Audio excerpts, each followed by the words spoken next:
Hey guys, welcome to another episode of the East Coast Rams podcast. I am your single host right now, Ashton. Zach is busy enjoying his birthday this weekend, and I decided to go ahead and do a draft live stream. Sorry, I'm getting the light set up. Was having some issues with my mic. But yeah, I'm excited to watch the draft. I decided to try to do live stream, talk with you guys. I think I'm going to be able to have a guest or two on, try to jump on, get some reactions to picks. One of the guys I know is a Cardinals podcaster. So hopefully we can get him on and get some of his insight into the draft and also possibly insight into the Cardinals pick if they move out of it or not. I did a podcast with him a few months ago, or like 2 months ago, a few weeks, and it was really insightful, really good. Let me go ahead and get his name and kind of give that to y'all if you guys want to look him up. He's a really awesome dude, and it was a really fun podcast to do. It's the Cardinal Rule. So I would definitely recommend him. He knows his stuff. And it was kind of fun talking about Mike LaFleur in Arizona. But how are you guys feeling? It is draft night. The Rams have a first round pick. I know that's a little new for us. I know we made it last year with Verse, but we're not used to this feeling, kind of having it.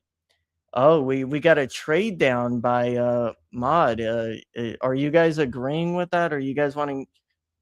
I want to trade up. If you guys are regular listeners to podcasts, I am always typically the guy who wants to trade up, get the premium players. I was pounding the table 2 years ago for Bowers. I wanted us to trade so badly to get Bowers. He was definitely one of the players I was like, he's going to be generational. He's going to be great. I'm a Georgia fan and a South Carolina fan. Not to level I like the Rams, but I just knew Bowers from seeing him in Georgia was going to be special. And you just sometimes you can tell with certain players. And Love is up there. I don't know if I still don't like him as much as I liked Ashton Genty last year. And don't give me any like Ashton Genty hate. He was fantastic for the Raiders for the fact that they had a bottom 5 O line. I think at a certain point in the year, a lot of people don't realize this. His yards were above 100% yards after contact after 8 or 9 weeks. Just think about that. That every yard he got at a certain point in the year was yards after contact. It is nuts that he ended up being a top 10 NFL running back with a line that bad. I don't know if I like Love as much as that, but the things Love can do receiving wise, I think he is also underrated blocking, and he can take it to the house any second. He would be such a compliment to this offense in more than one way. Uh, I don't know, dude. I think there's a lot of smoke for them staying in the first round. Personally, I just I could see. I think they're most likely if they trade up, it's like to 8 or 9 to get Tate or Tyson. That's my personal belief. If they stay at 13, they most likely will get Lemon. If I would imagine they're either getting Lemon or they are going for Sadiq. And just thinking about it now, and let me double check. See, it hasn't started. Okay. Yeah. Sometimes they started early. My issue with Sadiq isn't that he's not an athletic freak. Absolutely, guys. He is going to be a crazy athlete. He can catch. That's not my issue with him.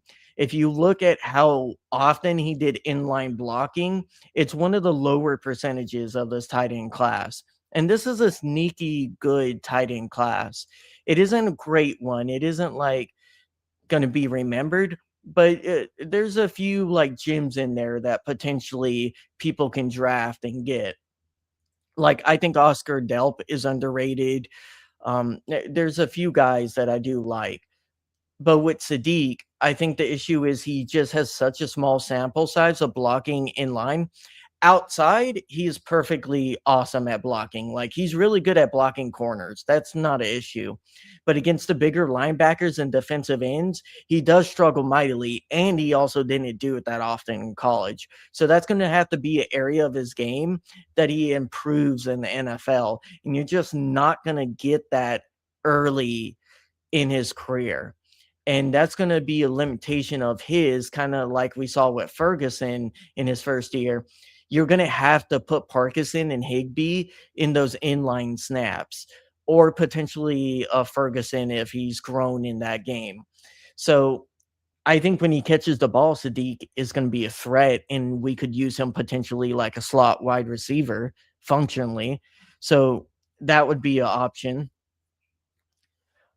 I Yeah, how are you guys feeling about, like, Sadiq, Lemon, kinda like these big name guys that a lot of people had been floating around the Rams? And, how do you guys feel if it's a guard or a tackle? I That would be crazy, right? Oh, hey, Nate, how are you doing? Oh, let me make sure I am sorry I'm not completely centered on the mobile version. It doesn't look pretty on the mobile version. I'm gonna try to see if I can fix that for you. I'm trying to have the draft tracker for people watching on YouTube. I don't know if you guys want me to remove that or not, if it's necessary. I know you guys probably gonna have the draft on in the background like I do. So it's just to keep track more than anything. Let me see if I can make Uh, I'll try to make this a little bit smaller so it looks a little bit better for you guys.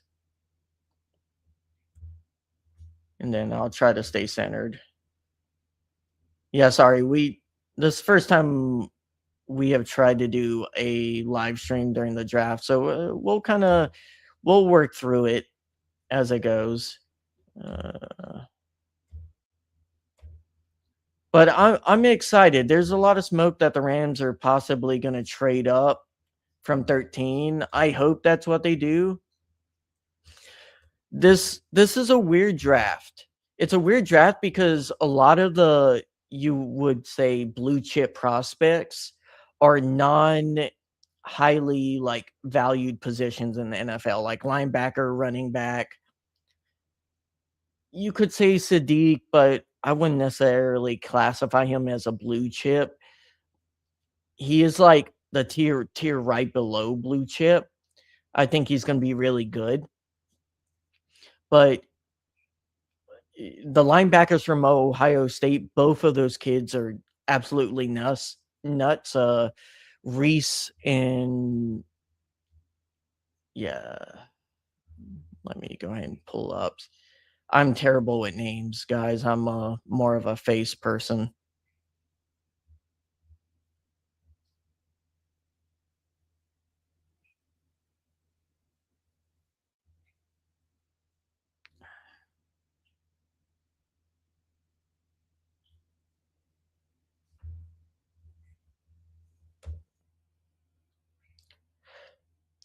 I am way more of a face person. Okay, here we go.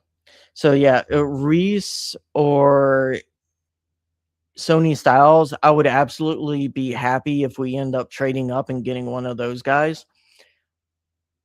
I don't I don't imagine that they're trading up for defense after investing as much as they did in cornerback in the offseason. What? Yeah, I mean, Snead is really good at putting out like smoke screens and basically making it where other teams kind of don't know what the Rams are going to do. And it does make it a little bit advantageous for you so people don't jump you or jump where you're going to go. It's especially useful if we're trading back and we get in the later first round because you don't want people jumping up from the second round if we're like trading back to 26, 25, and you're targeting someone. So if they trade up the 3, there's only really, I would imagine if we go 3 or 4, you have Ruben Bain, you have Sony Styles, and potentially Jeremiah Love, really the only 3 targets I could imagine if they move up early.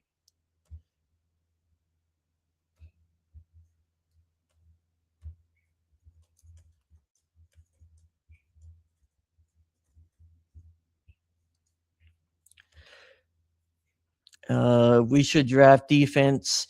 I mean, yeah, but look at where the major weakness of our defense was last year. It was the secondary, and they mostly addressed that. You could argue that some of the run defense in middle of season had a few issues. You potentially could address that. This isn't a really heavy like interior D lineman draft, especially in the first round. And most of those people, if we drafted them, they wouldn't start for us anyways. All right, guys. I'm gonna go ahead and bring in our first guest, and let me go ahead and change the view. All right, man. How you doing? I'm good. How are you, Ashton? I am doing great. I am adjusting our screen right now as we talk because it looks a little weird. Right. Yeah. The different formats. So, yeah, man. So I'm excited. I feel like there's a lot of fireworks going to happen. I mean, there's just Yes. a lot of people hinting that there might be some crazy stuff going on. We'll see. Obviously, my team's slated to pick pretty early, but we'll see if they're trade backs. That's certainly been in the talks. And Yeah. I know you and I were going back and forth on Twitter a little bit, with some conversation about possible trades and things like that and what that would take. So, man, it's here. All this prep and the draft is finally here. Yeah, man. I remembered prepping for that show and like learning a lot about this class. And it was a very fun class, a very interesting class. And I know we said that on your podcast. Do you want to real quickly introduce yourself, plug yourself a little bit? Yeah, my name's Joe. I have a YouTube channel called The Cardinal Rule. On Twitter, you can find me at my tag is there at JOKOMO13, JOKOMO13. I've been an Arizona Cardinals fan for a long time, probably longer than you've been alive, to be quite frank. When they moved there in '88, I was living there. So I remember that. So I've been a fan forever. My career has brought me to Georgia. So I'm away from Arizona, but I am from Arizona. So I started creating YouTube content as just sort of a way to talk about the team I love and just kind of be connected. And I've, and doing that. And I can tell you that's been kind of your experience, and it's been great. It's fun talking about my team, but it's also been great because it's allowed me to connect with other Cardinals fans and feel a little bit of a sense of community and feel connected to a team that I'm a couple thousand miles away from. So, I started making content, I think it was like 5 years ago, making analysis videos and then doing live streams. I've kind of scaled back a bit just because I've got other things, I spend my time on other life and stuff, but I do, I have a couple other folks that also do podcasts on my channel with me. And then I do the mock draft Monday thing that you were a guest on. And yeah, the draft is my favorite sporting event of the year, which tells what a nerd I am. I have a good friend, Mike, who I've known for a long time, 25 years or something. And every year he texts me, and he texts me this year, Merry Draftsmas, because he knows it's my Christmas, my sports Christmas. So this is my favorite thing. So yeah, definitely nerd out on this. Yeah, I do want to say, like, as we're starting out, I love the draft because of the story of people achieving their dreams and seeing these kids. And I know I was there, not to the same level of success, but when you achieve your dreams and you get to a goal this big, you really do want to honor these kids and what they have worked up to this point. Now, going into NFL from college, it's a hard transition. There's a lot that people don't like include in the complexity of that transition, whether how good the coaching is, whether you're in the right Mhm. position, like the lack of growth from people personally, and the excess of growth personally. There's a lot of stuff that when we just say someone's a bust, someone's a gym and stuff, like a lot goes into that process and whether a person is successful or not when they're drafted. But I think the story of these kids being celebrated in their success, it is worthy to kind of know.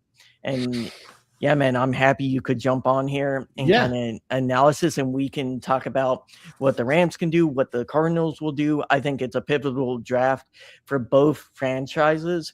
First off, the draft is officially started. I don't know if the Raiders are officially on the clock right now. They are. I think me and you understand. We kind of know where the Raiders are gonna go here.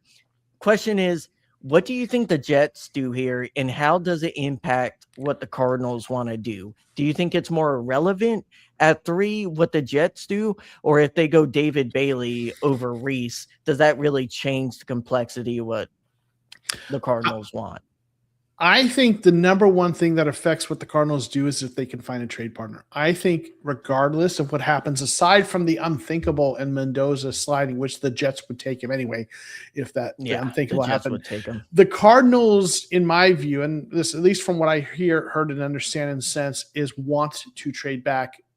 So I think it doesn't matter who's there, that they're going to trade back. So you don't buy the love Um, smoke. here's my okay. So this is my best sense, and obviously this is just reading tea leaves and hearing rumors. What I hear, and again, I don't know if this is accurate or not, but is that our general manager Montias, for his first choice is to trade back. That if he's sixth there, he likes David Bailey. The owner wants Jeremiah Love because it's exciting and it sells tickets, but the first choice is a trade back for the. Now that's what I hear, but there's also like this argument, and people, I think this could be it, like could be real, is like, are they just floating names out there to try to garner interest for a trade? Like, is it all smoke screen? So I don't know. But like, I think if they get a trade back offer that's reasonable, that's what they're doing.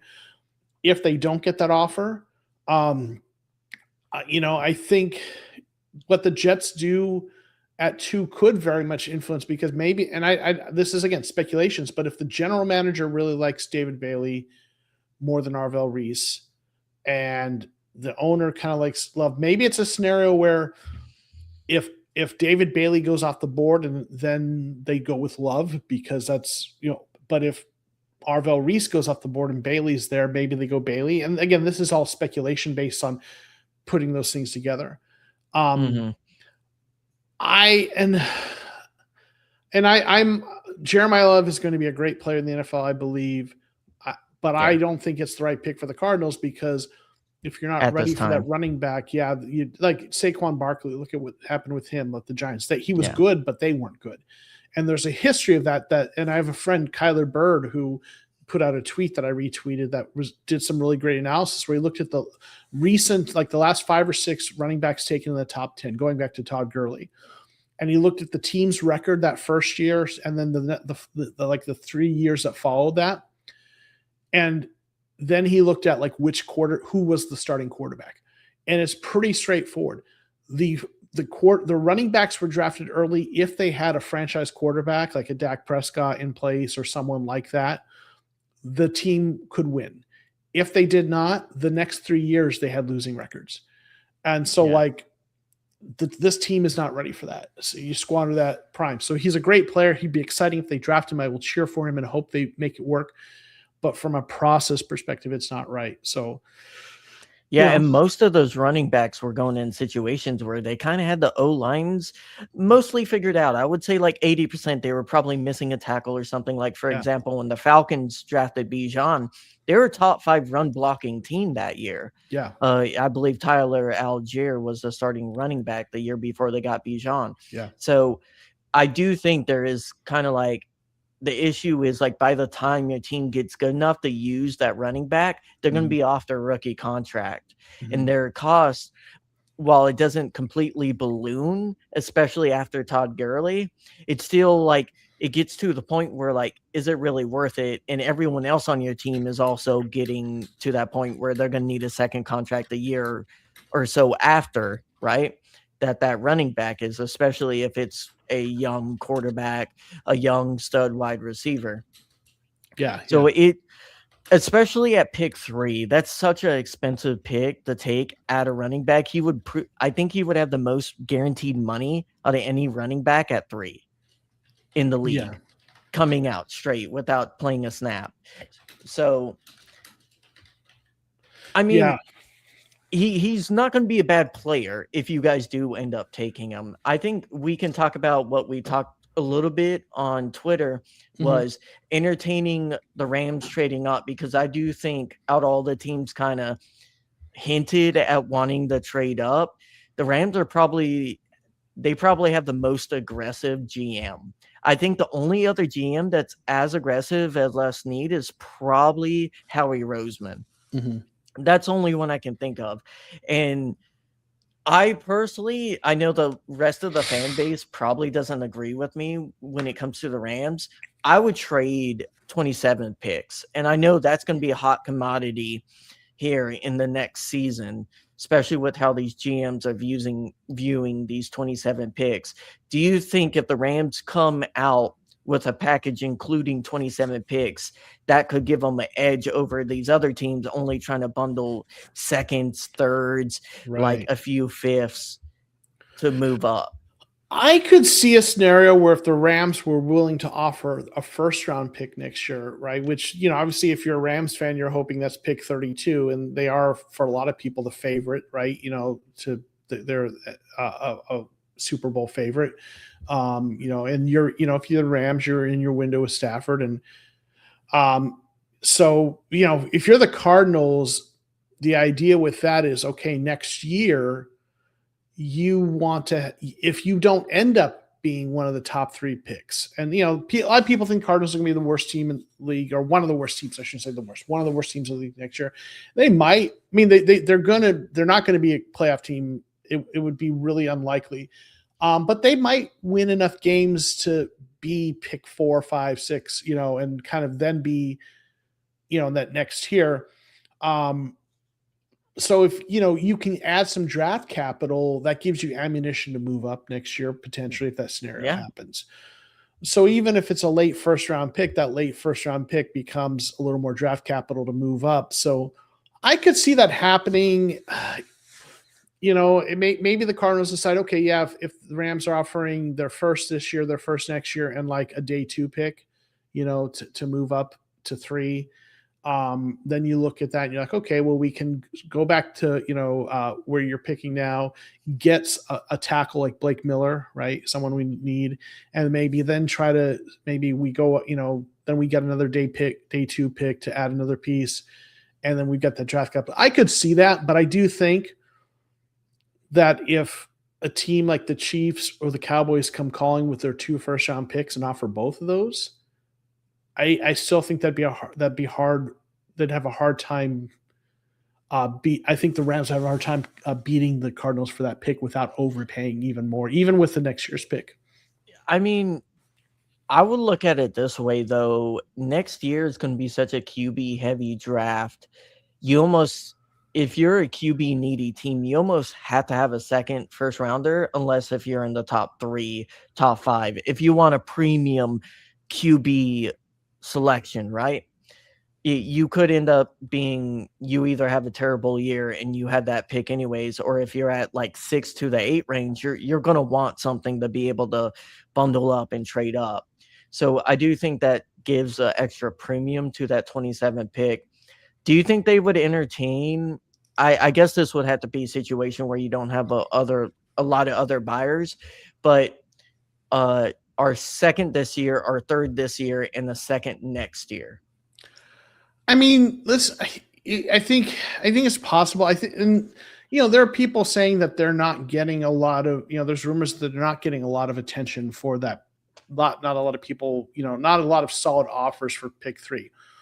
So listen, if they're not getting a solid offer, then I think they're going to they'd really consider that, rather than sticking. Yeah. So I Yeah. could see that. Yeah.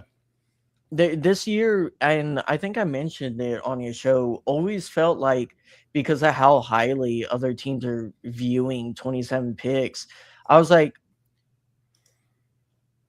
it's going to be kind of a slow first round unless the people are willing to trade back because of like mid round picks this year. And I didn't know if GMs would really be willing to. And apparently, it's come out in the last few days. They will be willing to just because they view like the difference of like between picks 15 and like pick 100.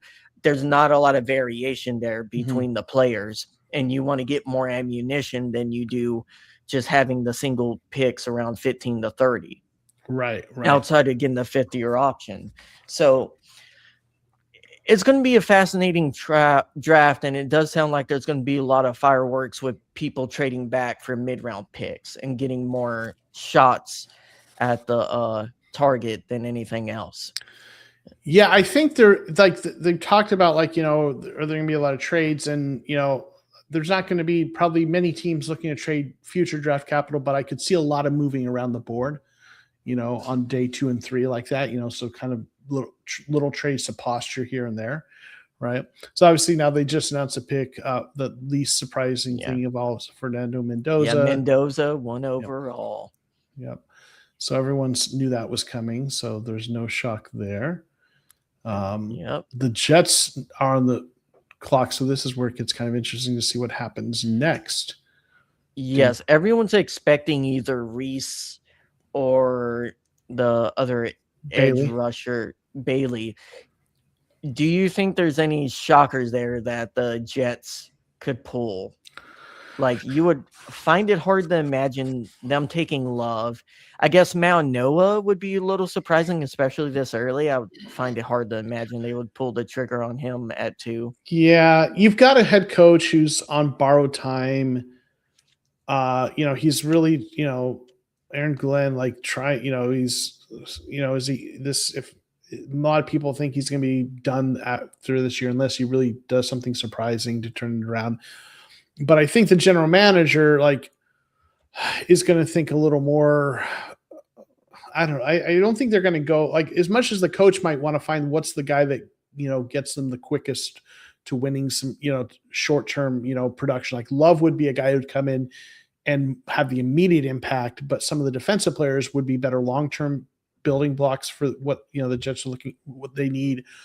And I think the general manager, I would guess, will probably lean more towards that.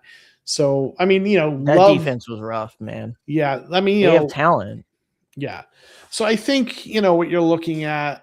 I mean, I think it's probably Bailey, but it could see it being Reese. So, yeah. So, I mean, I could see a world where they might want to take the lane early. Like, you lost Sauce, you got an extra first for him. He's kind of the consensus DB1, pretty good length, fast guy. I mean, he would be a good replacement.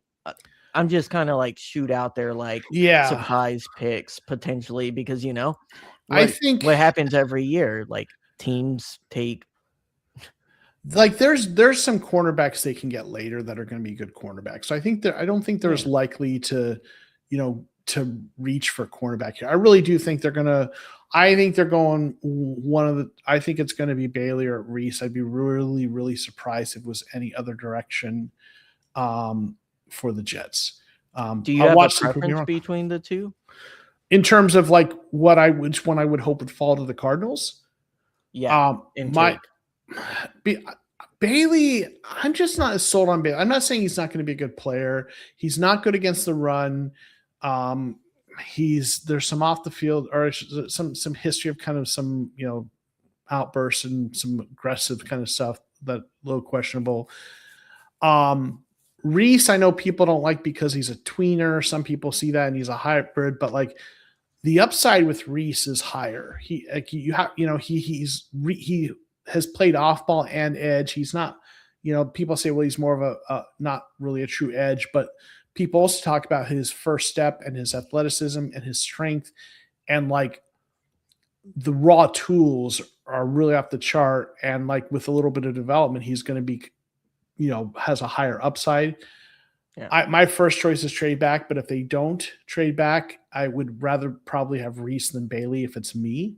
But my first choice is Bane. I mean, I like Bane like better than like Bane is maybe a higher floor, lower ceiling than Reese, but he's really good against the run.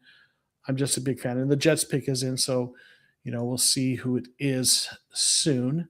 So, like, we can have a little conversation here while we're waiting on the Jets pick. Bane is an interesting player because of the arm length. You see all the like funny memes of him like Mm-hmm. matching up against the tackle for the Patriots and the two dinosaurs Yeah, fighting the the two T-Rexes. T-Rexes. Yeah. Uh, I think I may have shared that one. yeah. Do you think that's a concern? Because it does remind me a lot. Again, you don't want to use Aaron Donald as comparison for every like undersized player. Mhm. But I do think there's a concept of some of these teams get so hanged up on these fundamental sizes that they want to hit that they do miss on these talented players that otherwise would have gone in the top 5, right? Yeah. Well, and here I would tell you the pick is in, and it's David Bailey. It's on ESPN. They've reported that. But Okay. for Bane, I'm not worried about the arm length. Because he's played with those arms his entire college career, and I know that people talk about he will lose some reps against tackles. There will be some where he will get beat because of that. But like pass rush is not like it's like think about like in baseball. If you bat 300, you're batting well, right? You don't win every rep as a pass rusher, but he wins more than he loses. He'll lose some because of arm length, but he'll win more because of tenacity, strength, his technique, all the other things he does. Arm length for a tackle matters more because you have to win the vast majority of your reps. It's much more like being a goalie in hockey. You lose, you lose a rep, it's a goal. You lose a rep, it's a sack for a tackle. So arm length and offensive tackle matters more to me, but on defensive on edge, for the way he plays, listen, maybe he's a guy who averages 8 sacks instead of 12, but he's going to be good against the run too, and he's going to be tenacious, and he's going to be the kind of guy you want kind of in terms of what he brings to the field. So for me, I'm not concerned. I think he's going to be really good. So No, David, I totally agree with you, and I think another thing people underscore with those undersized tackles or edges is they actually sometimes get a benefit from their size because they get good leverage. And it's the question is, are you strong enough to utilize that leverage against a tackle bigger than you? Because it's easier to knock them off balance. And that's one of the reasons why Aaron Donald was so good despite his size, because he was able to learn how to use that incredible strength mixed with his posture and his kind of leverage their advantage that he got, and that's why he won so much. So I think Bane has that too. yeah, If he can utilize it, I think he's going to be a really good player in the NFL. He is one I am positive on, and I agree with you, David Bailey. Man, he kind of gives me vibes of the Jaguars' first overall pick from like 4 or 5 years ago, like a decent edge rusher, but can he keep contained against some of these running backs and quarterbacks? Kind of struggles to do that. He's only in the last 3 or 4 years gone to a good level at keeping that contained. Yeah. Well, so the Cardinals are on the board right now. Yep. It says that the time is still ticking down. It does not say the pick's in yet.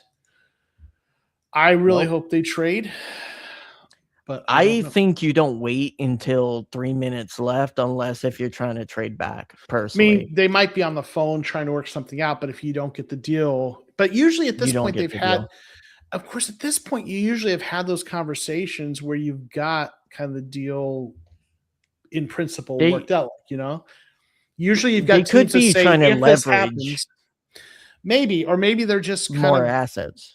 maybe they're just going through the process of getting the trade called in and they're finalizing it. Yeah, or maybe they're True. competing, or maybe they're weighing a couple options, or maybe none of the Competing above. offers.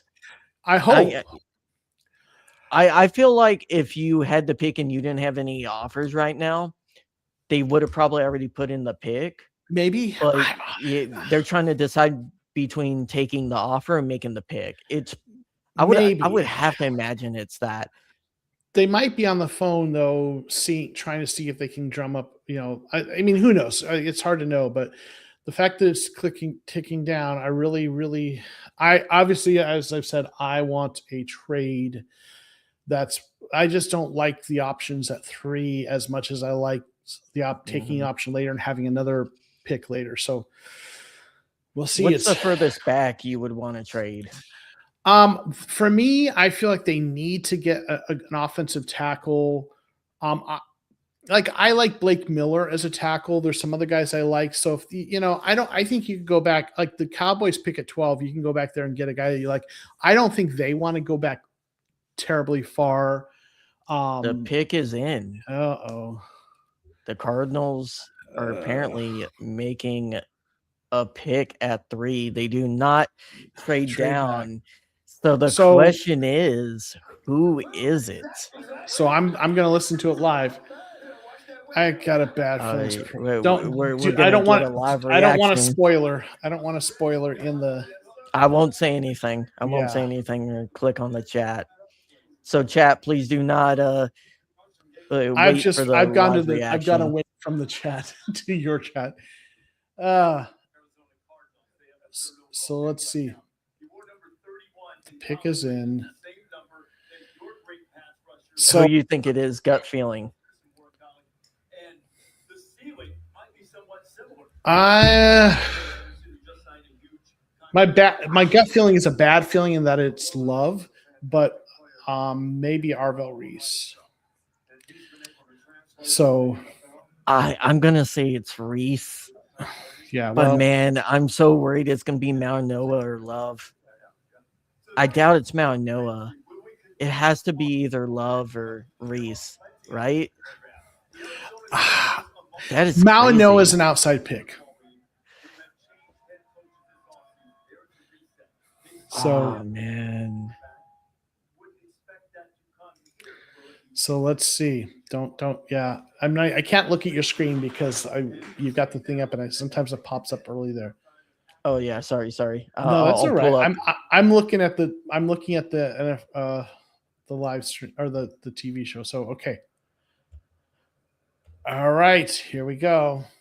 Here comes the commish. Okay, I'm watching it live with you too on my. In the 2026 NFL Draft, the Arizona Cardinals select Jeremiah Love.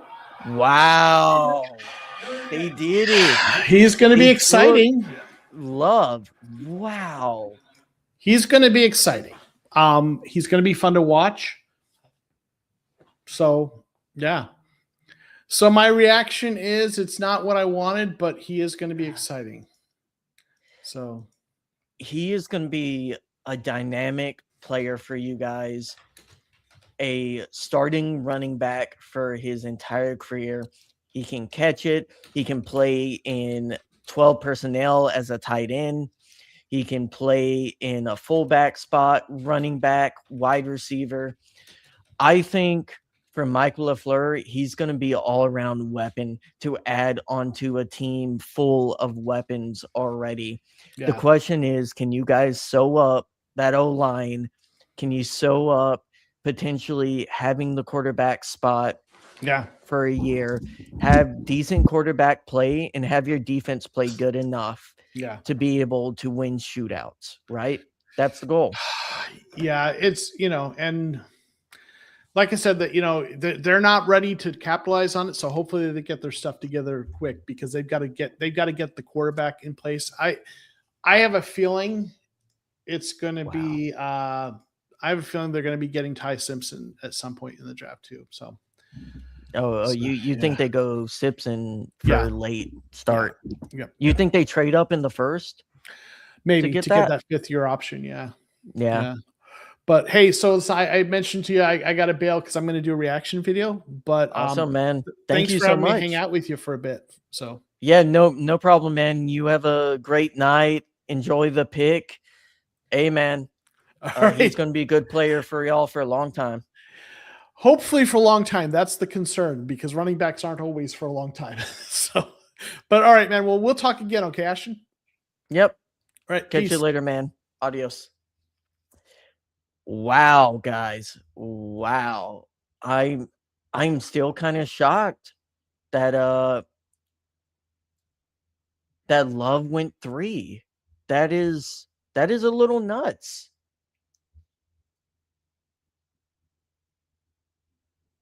Wow. They really did it. That is so interesting. I almost thought they would definitely trade back with someone, especially with Reese being there at 3. It just I guess they didn't get a good enough offer that they liked.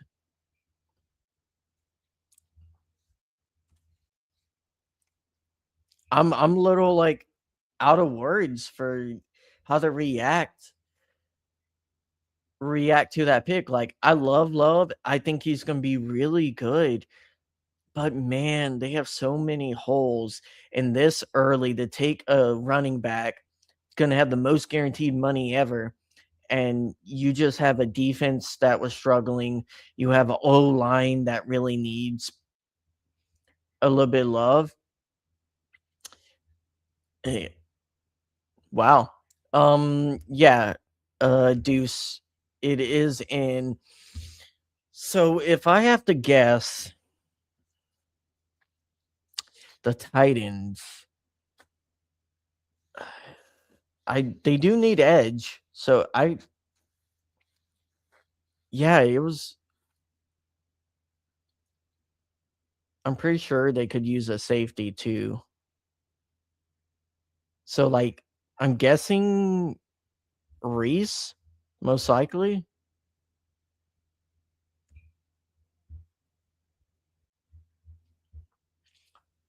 Yeah, no one should be taking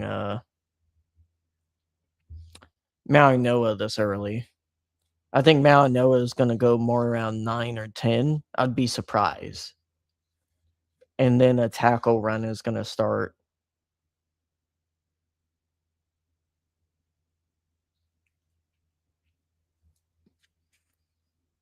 Well, I'm going to have Love in 2 fantasy dynasties, so I hope they fix the O-line. Their O-line wasn't the worst last year, though. Like, it wasn't the Raiders, right? Or the Jets.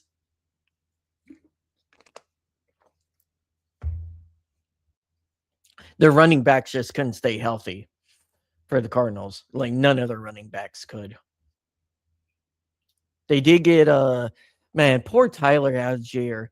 To go to the Falcons and 1 year later to get a generational back drafted to the Falcons to go to the Cardinals only to have them draft a generational back to take the RB1 spot. I feel so bad. Yo, Zach. Hey, Zach, if you ever have a few seconds, you can always jump on and react to the Cardinals getting Jeremiah Love at 3 and not trading back. Uh, it was kind of awesome to have Jokomo on here to reacting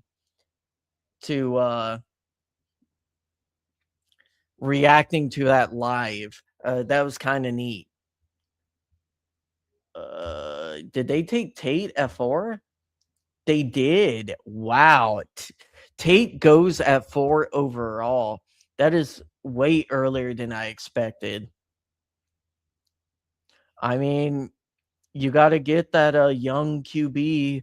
You're supposed to be your franchise QB some weapons. And last year, they had a few flashes from DK and Io Manor, but they really needed more out of the passing game. And we kind of saw that against our game against the Titans. I mean, he had some really good throws that game. He was really kind of donning us up, and that line wasn't great. but he was doing his best to keep them in the game for like 2 or 3 quarters. It coulda it's one of those games where if we woulda made a bad mistake or 2, it coulda gone down to the wire, even though that team s has a severely worse roster, at least it did yesterday. Giants. I don't know, man. These teams have done some weird stuff so far, and that's the fun thing about draft. And why I personally think mock drafts are weird or kind of silly do because these teams they will go out of left field and do something completely counter to how you should really build the roster. Because some NFL owners don't care about winning; they care about selling tickets. They care more about getting butts and seats, even though if it means you're not winning more games than you're losing. And I'm not saying that's exactly what the Cardinals owner is doing, but it's just it doesn't make sense to get a running back at that much guaranteed money this early in a rebuild without a QB, without a line, and without a defense. So it teams will do weird stuff like that. Everyone was expecting the Titans take Love, and I do think the Titans would have probably taken Love over Tate. And the Giants were expecting Tate to be here. I would expect Tyson to go here unless if the Rams really want Tyson, you're going to have to trade the Giants for him, basically right here. I would be shocked if they don't go wide receiver. Uh their D line is really good, so they're not going to go edge. Possibly Sony Styles. I could see that being kind of a sleeper. Their linebackers weren't the best.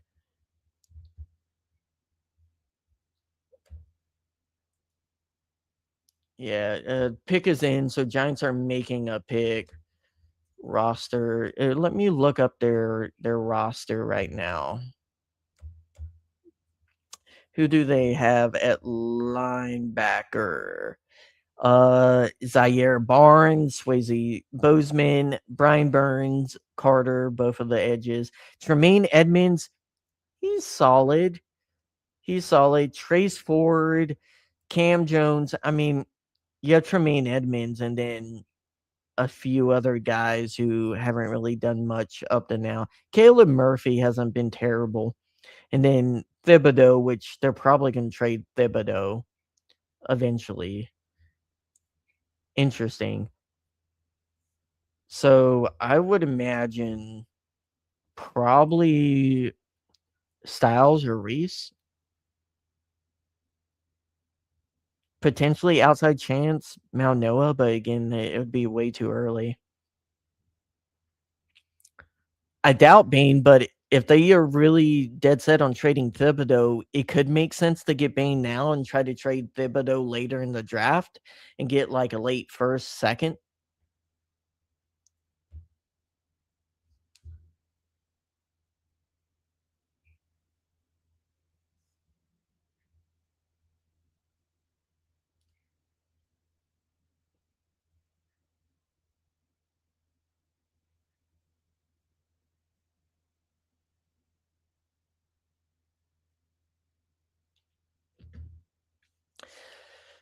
Yeah, I'm still like kind of recouping myself after that Love pick. Like, at least with the Titans taking Tate, that makes sense. Them getting Love or Tate makes perfect sense with where their team build is.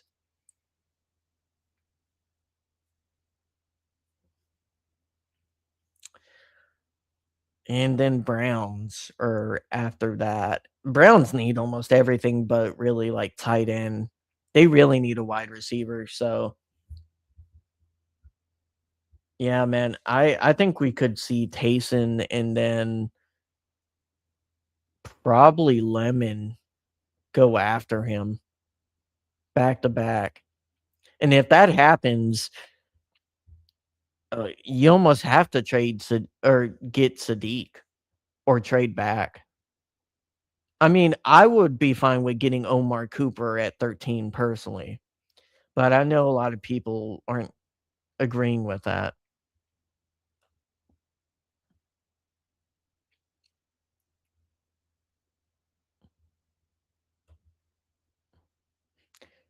Yeah, I don't know how long I'll like continue the stream after the Rams pick, unless if they trade down.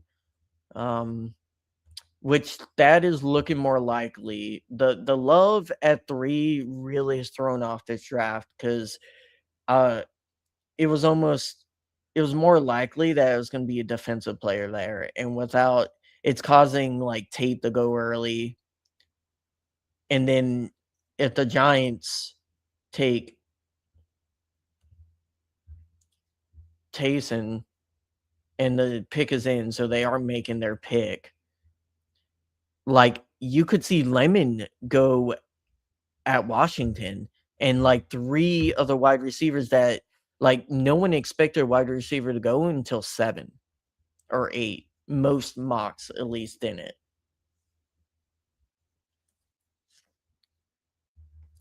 Oh, Chiefs trade up.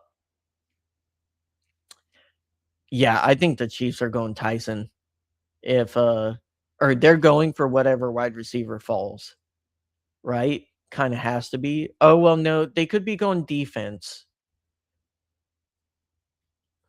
They're probably going to go Reese if Giants go Tyson.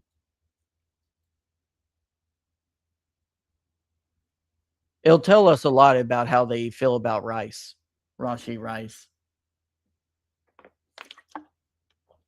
That's the other thing. It's kind of hard to tell what these teams are going to do because you don't know their positions on their own roster. Like, are the Chiefs not worried about at all about like Rashi Rice and his situation and his mentality? I know he didn't get any charges or anything, but like, are you worried about the longevity of having him on your roster? Because if you are, then you're going to take a wide receiver here. If you're not, then you worry about defense, and that was an issue last year.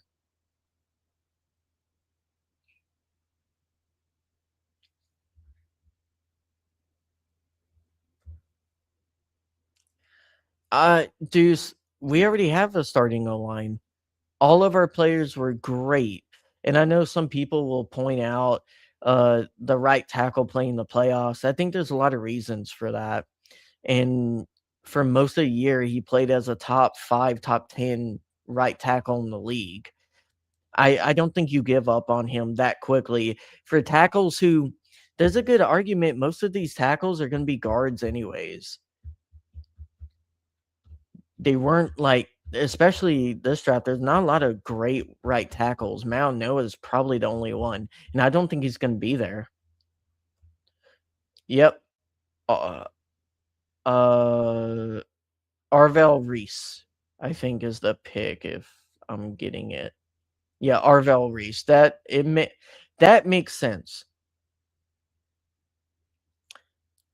Or well, no, that means they're probably trading Thibodeau. Yeah, so that tells you a lot about Thibodeau.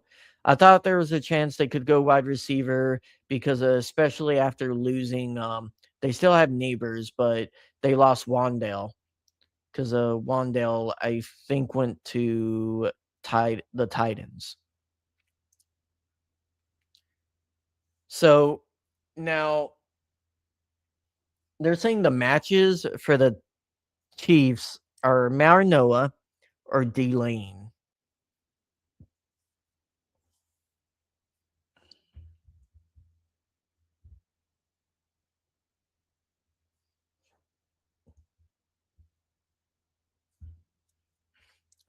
Yeah, but to finish that thought on the O line, I just don't think there's a purpose of drafting a tackle to be your backup because he's not going to start over Alaric outside of if there's a health condition, and he's not going to start on the right side over Warren McClendon because he just has more snaps and he's played in the NFL and played at a high level, especially last year. And you want to draft that guy at 13 with other higher valued positions to be a backup for 2 or 3 years. So Chiefs have the pick in.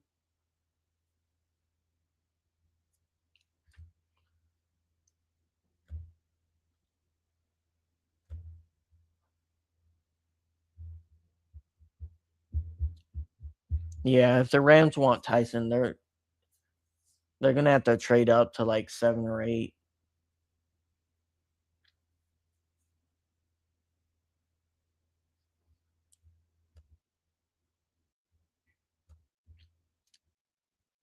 Let me see if there's any like updates on good old Twitter.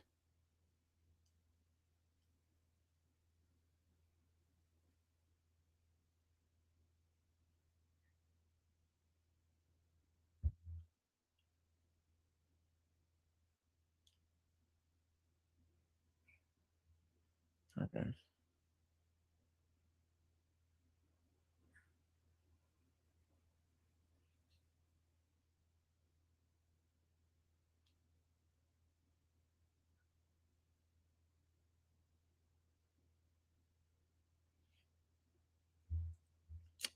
I do know the pick, but I don't want to announce it early if people are watching TV.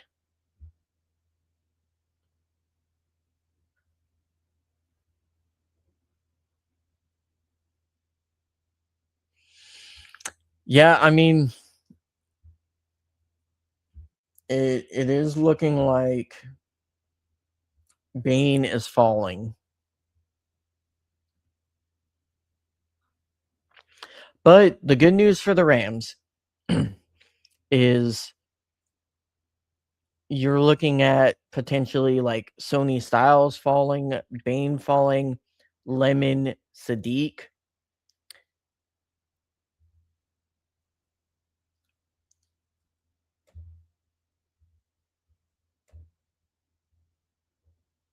Have they announced it yet? They have not announced it. Yeah, I don't want to ruin it for you guys if you're watching it live.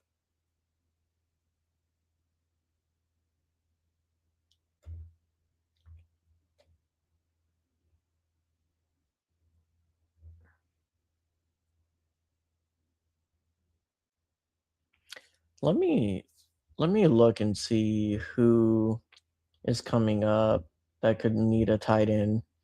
Washington could take a tight end.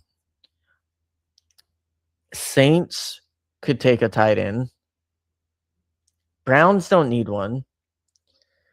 Giants. Giants just got the tight end out of Coastal Carolina from the Ravens. So they could, but I doubt it, especially after taking defense. The Dolphins could definitely take a tight end. And then Cowboys. No. Ferguson is getting old. He's getting up there. So they could take. So there's 3 or 4 teams. And they just announced Delane. It was Mansour Delane to the Chiefs. So it's not Styles. Teams that could use Delane, I would doubt the Browns because they got Schlesinger last year and he was a big hit for him. You could say New York, Washington, Saints, Dolphins need linebackers. Really almost every team but the Browns. But even then, like, yeah, it makes sense that they go for a young cornerback. I don't know what they gave up to trade up. I haven't seen the reporting on that.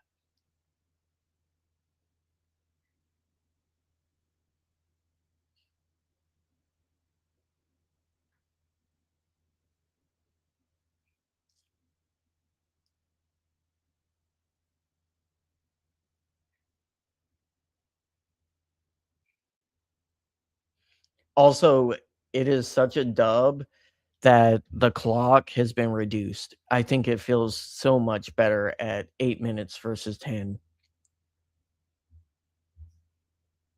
Because it does feel a little bit more action packed, doesn't it?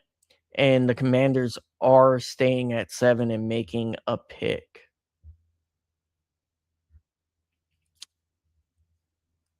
So the Commanders need running back. You could argue they need wide receiver. Really don't. They only have Scary Terry over there. Not a lot of depth behind them. So you could see a world where they take wide receiver. That defense needs a lot of work. So like taking Downs or Styles here or Bain would not be a bad decision by Washington. And that line was rough. Like this is where like Marinoa at 7, I I don't think that's a terrible pick. Who's NFL? Let me look.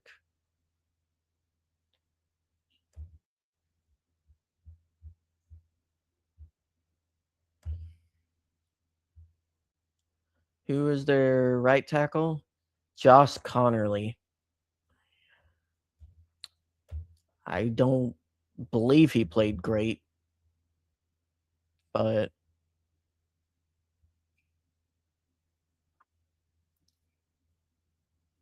we shall see.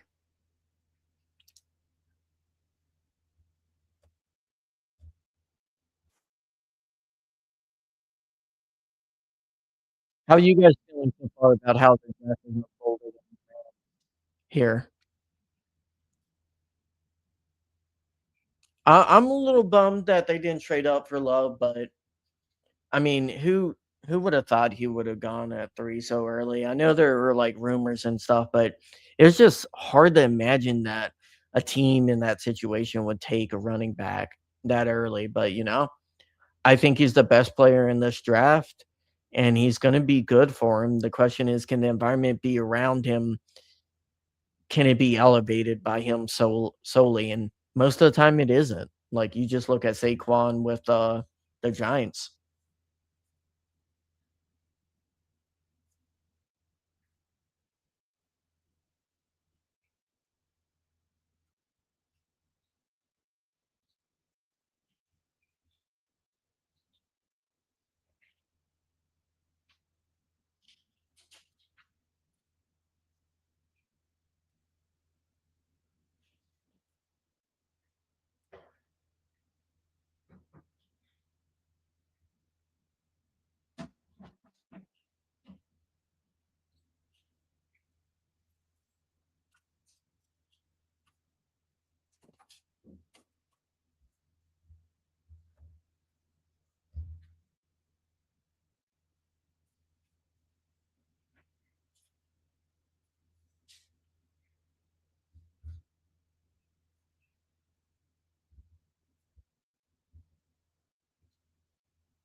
Hmm. Yeah, it's on. What's up? Okay. They're doing the Walter Panmina Award.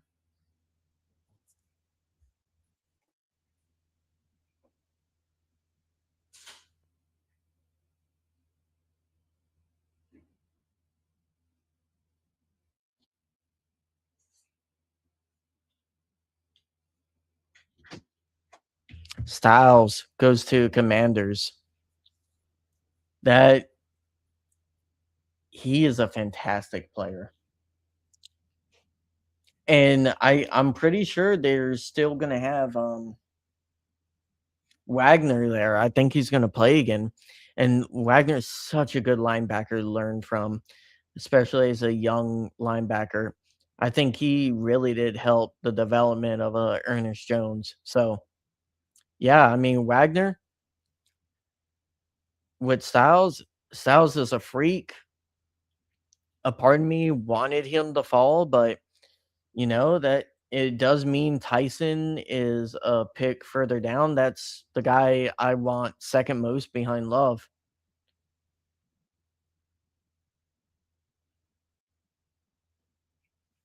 And I've been going back and forth with Lemon on like his profile, his production, how good I think he'll be in the NFL. I think he'll be a good slot, but like, can he be elite top 10 level wide receiver? I don't know. It's harder to tell when you dig deeper into his tape. His route running is so good.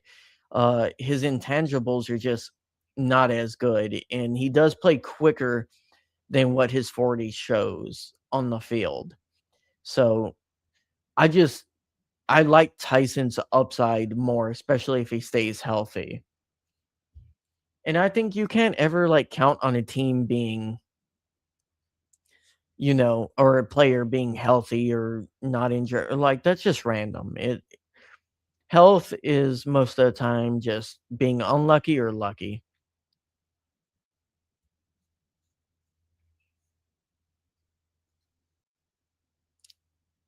And Saints are making a pick. So yeah, it seems like the Rams are gonna stay put, most likely. But we will see.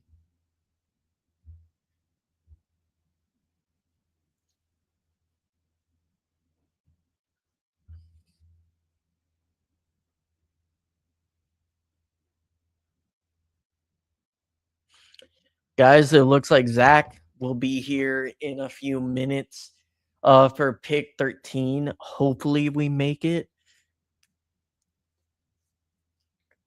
That would suck for them to trade back as soon as he gets online. Yeah, I mean, I would prefer staying put and not playing around, especially like if Omar Cooper is there. And I think most likely you're gonna lose Tyson and Lemon in the next 2 of 5 picks. I just don't see how they get past wide receiver needy teams like Cleveland and the Dolphins, right? Like that's instantly like Cleveland, you could see them taking defense more than the Dolphins. Oh, well, I mean, Cleveland had a better defense than Miami. After trading Waddle, like Miami has to take a wide receiver. You could make an argument.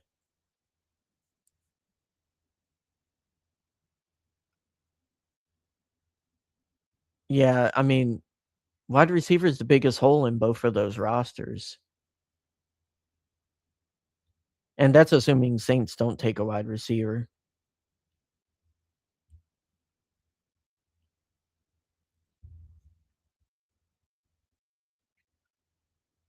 Oh, you spoiling it, Deuce? Is that what you're doing?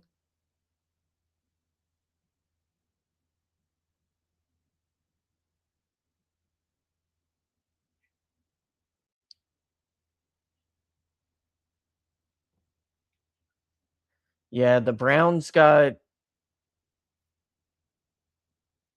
a third round pick and 141 to move back 3 spots. That's not bad.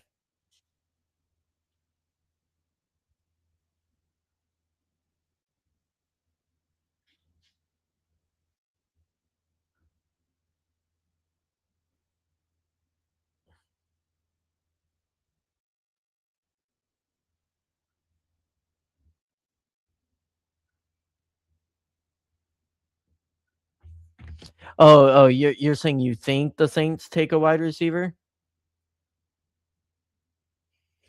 It makes sense, especially like depending on how you want to structure the rosters or your salaries on your roster.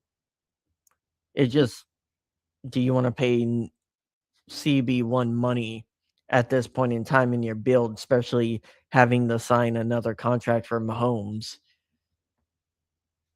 Or well, they already signed it. I think he's one of the ones that signed like the 8 or 10 year deal. Either way, they're already paying like a huge percentage of their cap to Mahomes. So it's just harder to pay those premium positions top notch dollars when you're paying like QB1 money or top 5 QB money. Maybe it isn't top 5 anymore, but it's definitely probably top 10.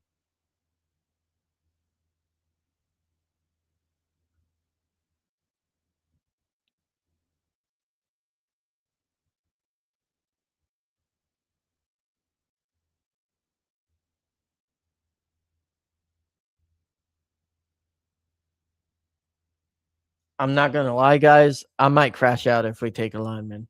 I might crash out. I'm gonna be so furious. I would rather trade back, especially if Cooper Jr. is there and Sadiq. It's just like it kinda doesn't make any sense to me. Or Ty Simpson. If Ty Simpson, I'm gonna freak out. I'm gonna freak out if we get Ty Simpson at 13. It'd be ridiculous. Because if you look into this tackle class, it is just guys who are gonna be solid tackles. None of them look like they're gonna be generational guys.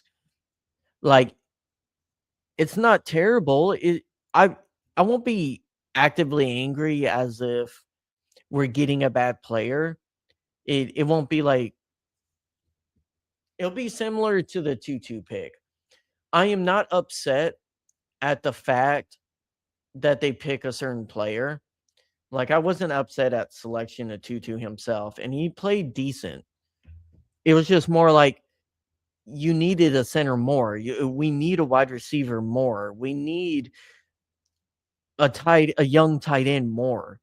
Both of our tight ends are decently old that are starting outside of Ferguson.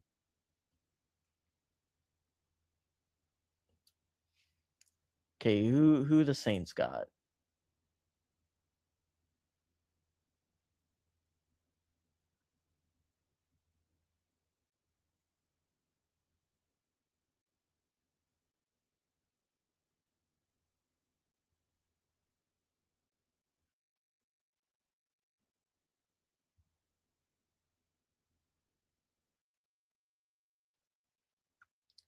There goes Tyson.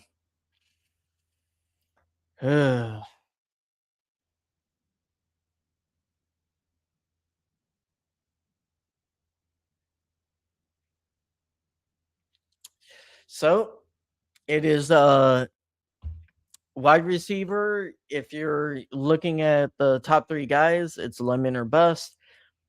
I like Omar Cooper at 13. Most people will not agree with that. I'll be interested to see what the Rams do. So you're probably looking at Lemon or Sadiq if you're talking about the fan favorites. Goose, I'm not gonna lie, I actually kinda agree with you. Um, I think Tutu has been very underrated and underutilized.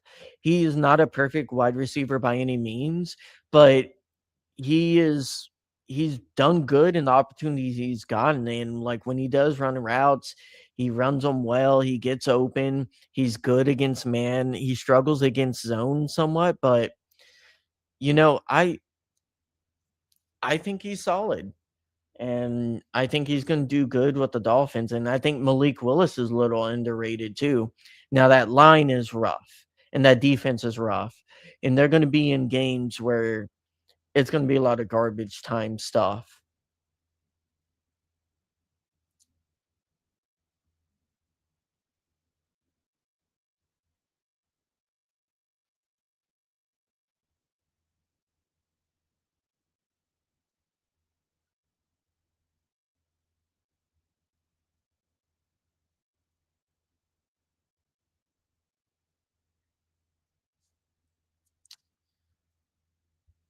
Browns making the pick. Um, yeah, I would imagine it's like probably Lemon, either that or could be Downs or Bain. Man, imagine Bane with Myles Garrett. That would be nasty, nasty.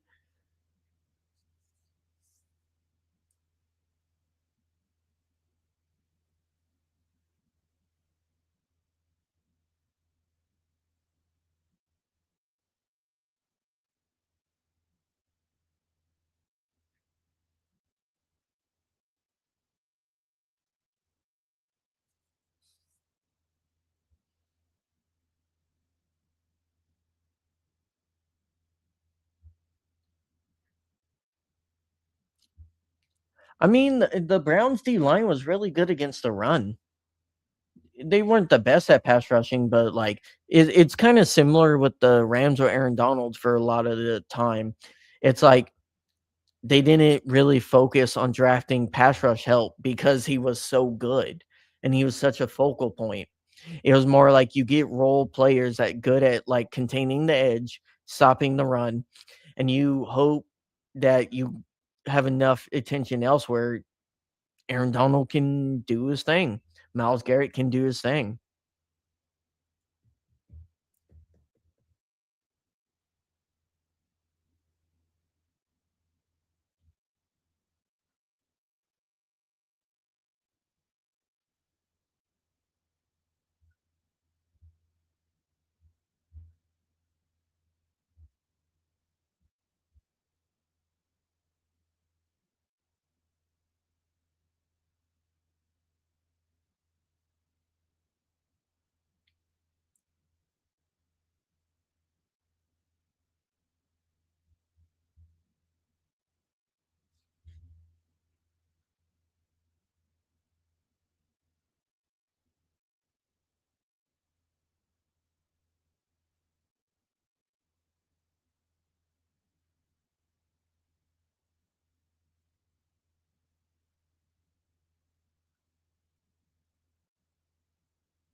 Yeah, Browns got a third and a fifth from a trade back. That's not bad. Yeah, so you're looking at a trade up here would probably cost a second. No, you could trade a third now. Fano over Mount Noah. Whoa, that is a surprise. What's up, everybody? Hey, Zach. What's up? Have you enjoyed the stream so far? I know you were cutting grass and doing duties and stuff. I am. Yeah. No, yeah. I had kids soccer sports and everything going on. Plus, I had to finish mowing the grass before it got dark. But I wanted to make sure I jumped on before the Rams get to pick at 13. Yeah. What's your reaction so far? This has been kind of like an interesting draft with the Cardinals going 3, with Jeremiah Love kind of throwing off the rest of the board. And we have kind of seen Tate go extra early, and then Tyson just went. So, Yeah, no, I've been in and out of the draft. I've been listening. I've been keeping your stream up, since it started, basically. But the biggest surprise, I think, was the Cardinals getting Love. You know, when you're a team who's still trying to figure out who they are, and kind of going all in uh, with a pretty elite running back, it just shows something. I think you guys even mentioned it, like the Saquon Barkley when he was playing, with the Giants. It just feels something similar to that, where will they actually yeah. get to utilize him fully, or is this just going to be a stint in his resume? Yeah. Are you also shocked that like Fano goes before Marinoa? That's kind of interesting that they pass on Marinoa. Yeah, I mean, I agreed with kind of everything that you were saying about that during the Hmm. stream. Giants just And the picked. Giants, yeah, Giants just picked at 10. Okay, the tackle run is happening. So this puts Miami in an interesting spot. So Freeling is now gonna be really desirable here at 11 and 12. So Miami could trade back, especially if they're looking at a wide receiver. Just given the fact that you could get a team try to bite and move up to get Freeling, because Freeling is the last like top tier tackle that you could see go in the first round. Yeah. And this run on tackles is kind of interesting. Oh, It happening this early. trade. Okay, Dolphins are who is it? trading. They're trading their pick. Trades it to Dallas. Now they just What? jumped up one. Oh, they were worried about the Rams jumping. Wow. Well, Dallas So pick is who in. So they're going to get Sadiq or Levin. I has to. It has I mean, it to. has to be one of those two, right? Yeah. If I think it has to be the Cowboys worried that the Rams are going to jump them. We could lose because Ferguson is old. Oh, Miami gave up their pick, so they get back-to-back picks. They're taking 11 What? and 12. They're taking 11 and 12. But it's still showing Miami on 12 for me. Oh, I don't know. I'm watching ESPN and I see 11 is Dallas and 12 is I think Dallas. that's a glitch. Okay. I don't think Okay. that's right. This is ABC's Disney on the Disney Plus. Oh no, I see it. Okay, they did change it finally on my screen. I was like, that's wild if Dallas did that. I was like, what is happening? They're gonna take both picks. They're just gonna. Yeah, that's You would crazy. imagine Dallas is. It wouldn't make sense if they trade up for Bain or something unless if they were worried Miami was going to take a defensive player, right? If you're moving up one spot, you're moving up one spot because you think the Rams are going to get that player and jump you for that player. That's the only reason. I do remember us during. No, go ahead. Go ahead. Mm-hmm. I was just going to say, unless if they had intel, the other team was trying to jump and get a player that they were specifically. Yeah, going back to Francis Magola. We talked about him, I believe, when we did our draft as a potential if the Rams went offensive line that he would have been a potential pickup.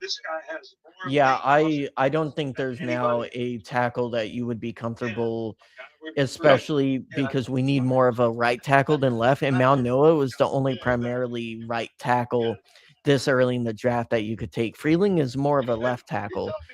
And again, unless if you have injury concerns with Alaric Jackson, which I don't think they do given the contract they gave him, I just don't see that we're going to go left tackle, Zach. I would be flabbergasted. Yeah. All right. So the Cowboys pick is in.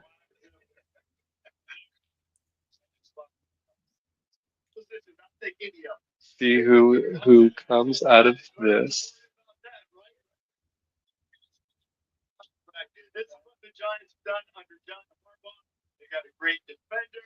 They got an offensive lineman, and now. Oh, the pick is in, but I think we're going to commercial break before that happens. But yeah. So like, okay, who are we looking at pick 13 potentially? We are looking because what? Pick 11, 2 more picks. We're looking at one of either Caleb Downs, elite safety, Ruben Bain, elite edge, Lemon, Sadiq, or Freeling. So left tackle, a tight end, a wide receiver, edge, and Downs. Or like if Jeremiah McCoy, oh my gosh. So like corner is an option there. It's a little early, I think, to take McCoy, but right. If you want to like sew up the secondary, that's an option. I don't know. I still feel at some point you got to stay offensive. You got to give offensive weapons a more of a look because that's what we need. We need someone who's able to counterbalance Puka Nacua and even Devontae Adams. Mm-hmm. And as much as I like Jordan Whittington, as much as I like Xavier Smith, I feel like we still don't have another key receiver. You go back several years to our Super Bowl run, and while we didn't get to actually have Bobby Trees, Cooper Kupp, and OBJ on the field at the same time, like what a dream team that would have been to see, all three of those players playing at once. That's something that I think that we can get if we can get an elite uh, receiver to help Puka and Devontae, especially since they weren't all in at the same time. I mean, it was very rare that you had Devontae Adams and Puka Nakua in at the same time Yeah. this past I season. mean, I Sadiq know could be that's your because we went slot tight end wide. heavy, but still. I mean, Sadiq could be your slot wide receiver, practically. Yeah, He could be. sure. And that would be great. Again, making that more diverse tight end position, I think would be So, very helpful. And again, like you said, we love our tight ends, but we mhm, also we're getting to the point. I love Higby, but he's getting to that point where it's older, yeah. he's getting older. So, what would you make if they went Bane? If Bane falls to them at 13, for arguably the best pass rusher in this draft, do you repeat history where like you kind of get Verse falling to your laps, you get Aaron Donald falling to your laps, and you're like, you can't have enough good pass rush, right? I mean, he's arguably the best pass rusher in this draft. For sure. I mean, it's just going to go to is, Aaron Donald came in, he was lights out. Is that going to take over Byron Young's position when he was playing outstanding last year? Could I he mean, outshine Verse? are you gonna repay? Are you gonna pay Byron Young contractually, especially being as old as he is? Like you have to also remember, people don't realize he's 28 years old. Byron Young is Hmm. old. He came in at like 23. So the So Dolphins got 12, 177, and 180 for the yeah, 2/5 basically move back a spot. and they picked Caleb Downs. Sorry, Interesting. I probably should. I don't know if I should have spoiled that. If you're behind on me a little bit. No, I was around where you were. Yeah, interesting. So Zach, we are gonna have either Lemon or Sadiq on the clock. Yeah, but do you think the Cowboys played well? Do you think that we were actually going to pick up Caleb Downs? No, it was someone else. Like it could have been someone in the 15s, and they're like, Sure. the Dolphins are like, hey, we're getting calls from Yeah. people looking at Downs. Do Yeah. you want like do you want to trade up? And that happens a lot in the draft. Right. Most of the time it doesn't happen in the first round, but this It's is going to be interesting. They interesting, only right? got. Yeah. I mean, very interesting. I almost have to imagine Lemon's going to go here at the Dolphins. Either that or they go Bane.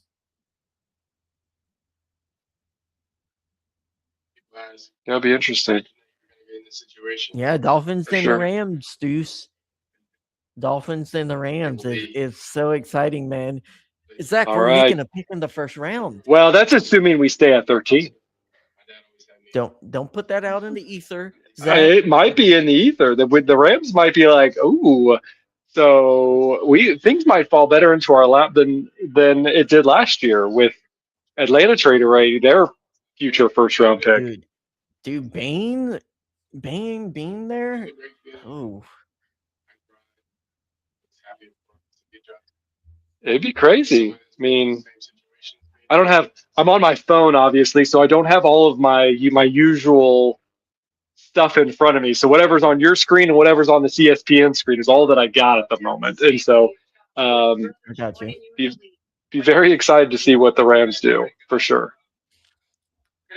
Yeah, the respond to you, Deuce, I'm probably gonna end the stream after we talk about it for like 10-15 minutes if we make a pick.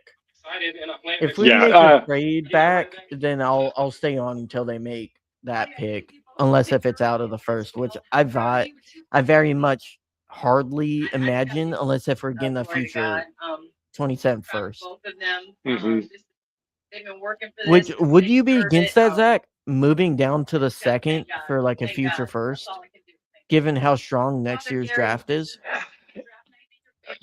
I mean, here's the thing: you still have Lemon on the board, and you still have Sadiq on the board. And so, if either one of You those do? are your, if one of those two or both of them would have been gone at this point, and that's what the Rams were going to do, it would make sense to go back. But when you still have those two caliber players on there who could really change that offense to even be better than Mhm. what it is, um, I would probably stay at 13. But I get what you're saying. It makes a lot of sense in the Rams' future planning. But when you want to be all in now, you know.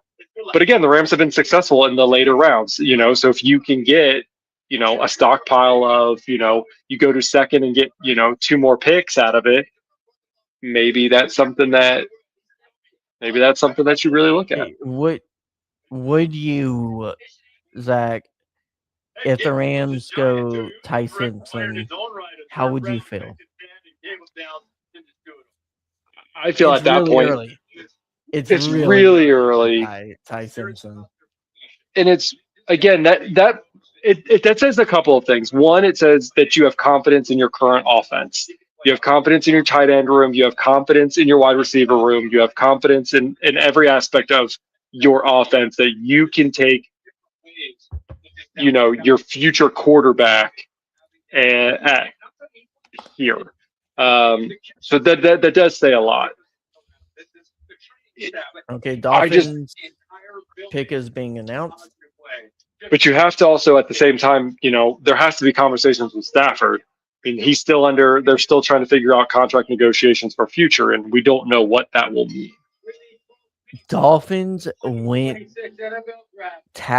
D tackle.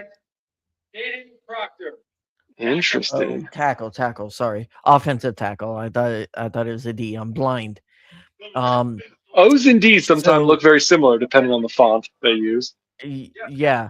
So Zach, the question to you is: now we're in a position where if you want to get one of the three of Bain, Lemon, or Sadiq, you could trade back 3 spots and get one of those guys and potentially get maybe a third, maybe a fourth. Would you want a third or a fourth to trade back and get either two electric offensive weapons Yeah, or I mean, if your you still top have third? 3 people, if you still have 2 or 3 people in your top wish board, and you feel like who's after Baltimore? What is the lineup currently? Do you have that up? Yeah. So the lineup after Baltimore would be the Bucks and the Jets. The Bucks and the Jets. Okay, and that the Yeah, Jets. That's their second pick that they got from the Bengals, right? in no Um, Indiana, the Colts. the Jets. I thought the Jets got it from the Bengals because they gave the Bengals No, their. the Giants got a pick from the Bengals. Oh, okay, gotcha. Yeah. Wrong New York team. Yeah, I know. Confusing as Yeah, all can they be. already got the Jets got an edge already, so they wouldn't go Bane. All right, so we are at it. I'm trying to also keep up with Twitter on my phone too, to see if anything pops up.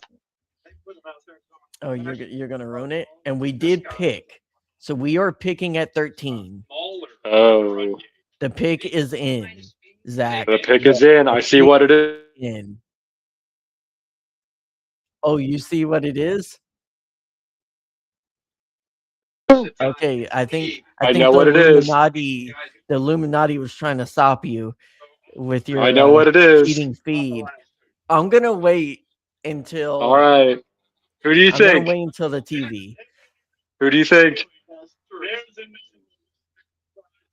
Who do you think? I think they go Sadiq. I think they go Do Sadiq over you? Lemon. It is very interesting. I would prefer Omar Cooper personally. That's who I want at 13 right now. But I'm gonna be happy if it's Lemon or Sadiq. I thought Lemon would be gone by now. So Yeah, it's interesting. It's very interesting. Please don't be Ty Simpson. Please don't be Ty Simpson. I'm gonna You're gonna crash be waiting out. a while because we're at commercial break and it's Yeah, already on yeah, Twitter. yeah. I'm It's already I'm waiting blown a up. while. I'm letting. I want a natural reaction on here.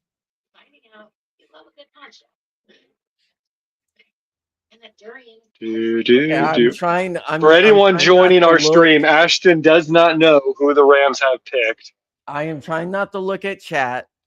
He wants Okay, they're looking at Ty Simpson. Please don't do that.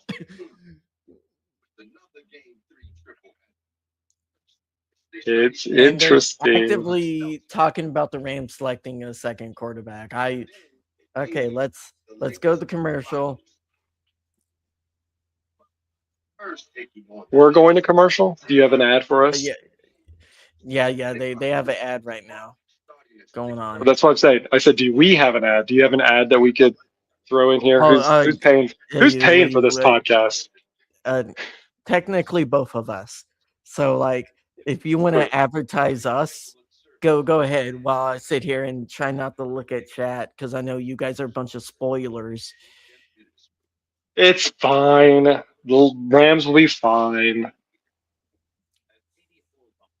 I don't like the tone. That sounds like a tone of a team that just took a quarterback. I hope that isn't the case, Zach. We'll see though. I'm giving you false sense of all sides. Doom. It could be really good. It's going to be great. Okay. It's going to be great. Okay. I like good. I love good, Zach. It's Whoever they gonna take, it's gonna be great. I will say this: whoever they take, no matter what round it is or who it is, what I think about them before the draft, I want them to succeed. I want to be wrong about these players being bad or good, guys. I think their Like name is gonna look really good on the back of a New Jersey. that's most names. Most Yep. names look good on back of jerseys. There's some that I probably wouldn't care for, Okay, okay. but this is a good. I mean, you could rep it around. They're really milking this, Zach. All the other picks went quick. All the other picks. I think the tight Well, ends one was also long, but it's. oh my I mean, gosh. this. I mean, like I kind of mentioned this before. This pick does kind of talk to you about what the Rams are thinking and what they anticipate this year to look like. And I trying to milk the clock as Wait, best as I can. don't spoil it. I'm like sitting here.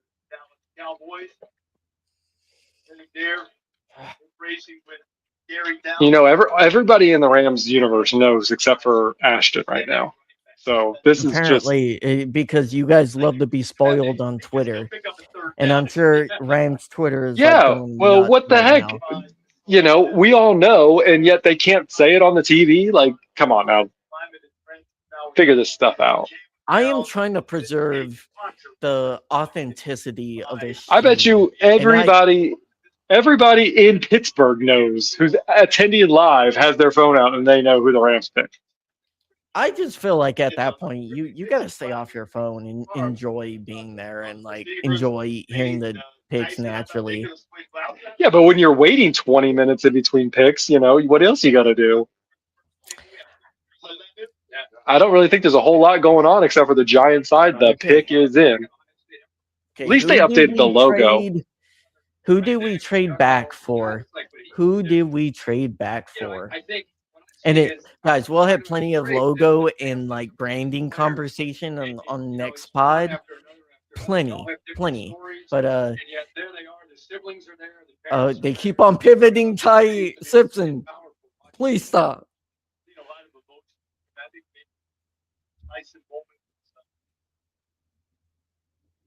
All right, the pick is in. We getting there?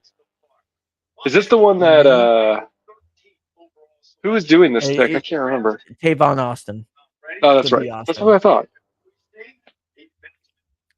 Maybe he needed to use the bathroom. Oh, nope, apparently not. Maybe he's doing the second pick. Does Goodell do all the first ones?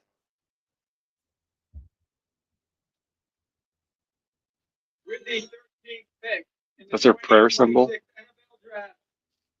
Los Angeles Rams select Ty Simpson. There you go.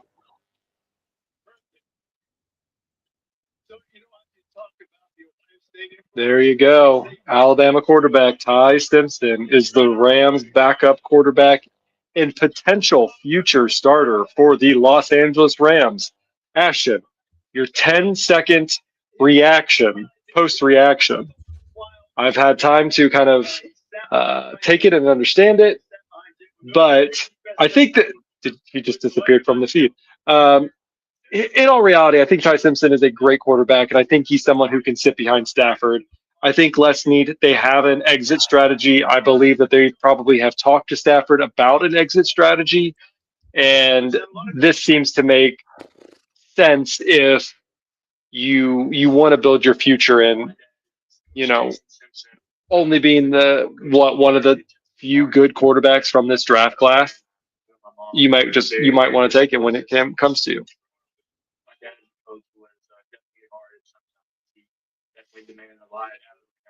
Ashton, I know you're shocked and in silence, but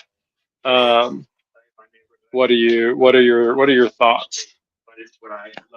While I mute myself for just a second. Dude, I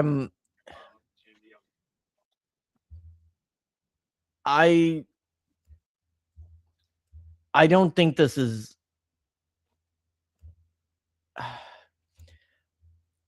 guys, I just don't think this is the type of pick you should make if you're trying to win a Super Bowl.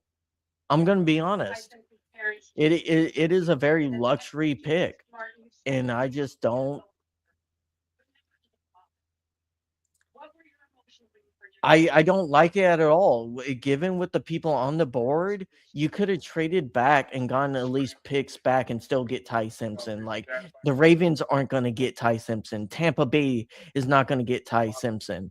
You could argue with the Jets potentially going Ty Simpson, but I don't think he was going to go that early to the Jets. I just don't like. I don't like this pick at all because especially given with the QBs in the draft next year. That's just my personal take. I'm not the biggest fan of Ty Simpson to start out with. I hope I'm wrong, and I hope he ends up being the heir apparent. He better be, given this draft capital. They better think he is not only gonna be like average quarterback in the NFL. They better believe he is going to be elite and a top 5 QB after starting behind Matthew Stafford. They have to. So it looks like that just came in from Adam Schefter. The Rams called their veteran quarterback Stafford today to inform him they had planned to select Ty Simpson. That is crazy that they did not talk to him about this beforehand.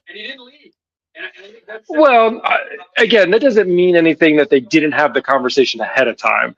But I believe that they, today was the day that they're like, we've kind of nailed this thing down. This is our plan, and went with it. So we'll have to see what that post reaction looks like. Dude, we need a wide receiver. We need a wide receiver, and I hope we trade up into the first to get Omar Cooper. How's Rams? Can you tell me how Rams Twitter has been reacting to this? Is it as bad as me? Give me a second, because I think if I leave the feed, I'm trying to, like I said, I'm doing this all from my phone. Give me 1 second. No, I got you. I can look.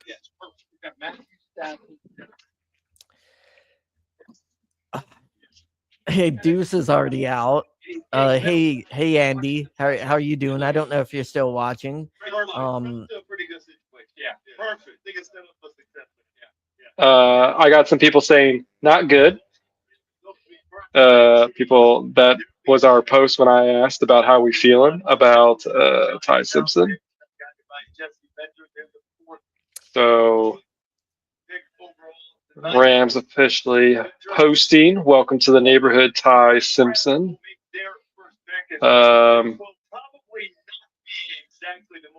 Sean McVay actually told Matthew Stafford to have the decision and made it clear it's for whoever, it's whenever Stafford decides to move on. Seems pretty obvious. All right, Baltimore is in, and they are picking. Dude, I can't believe we passed on Lemon and Sadiq for Ty Simpson. And dude, like when I was watching Ty Simpson, he has a good deep ball, a decent like They went guard. arm strength. I don't think his accuracy is that great. And plus, like he's more mobile than people give him credit. He's definitely gonna be more mobile than anything we've had than like Jared Goff and Stafford. But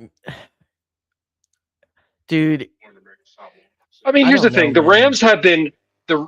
Let's take this going out. When you look at the Rams and what they've had success over the years, and especially under Sean McVay, they have never had a draft pick receiver that has done anything outside of you know in the first or second round.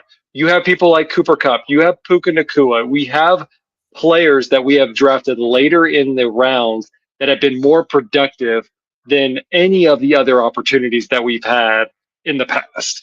And I think that the Rams they have to have that into consideration. They have to know that can they could pick in the second or third round with another weapon and be just as efficient. You think they They try wanted- to trade up?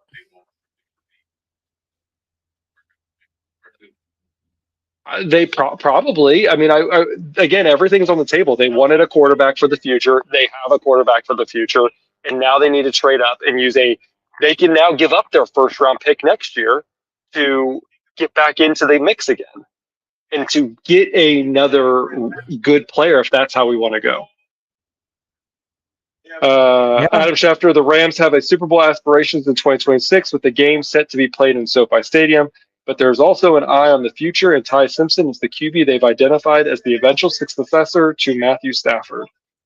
Dude, that is crazy. The pick a QB to sit behind for 2 or 3 years at pick 13. That is crazy.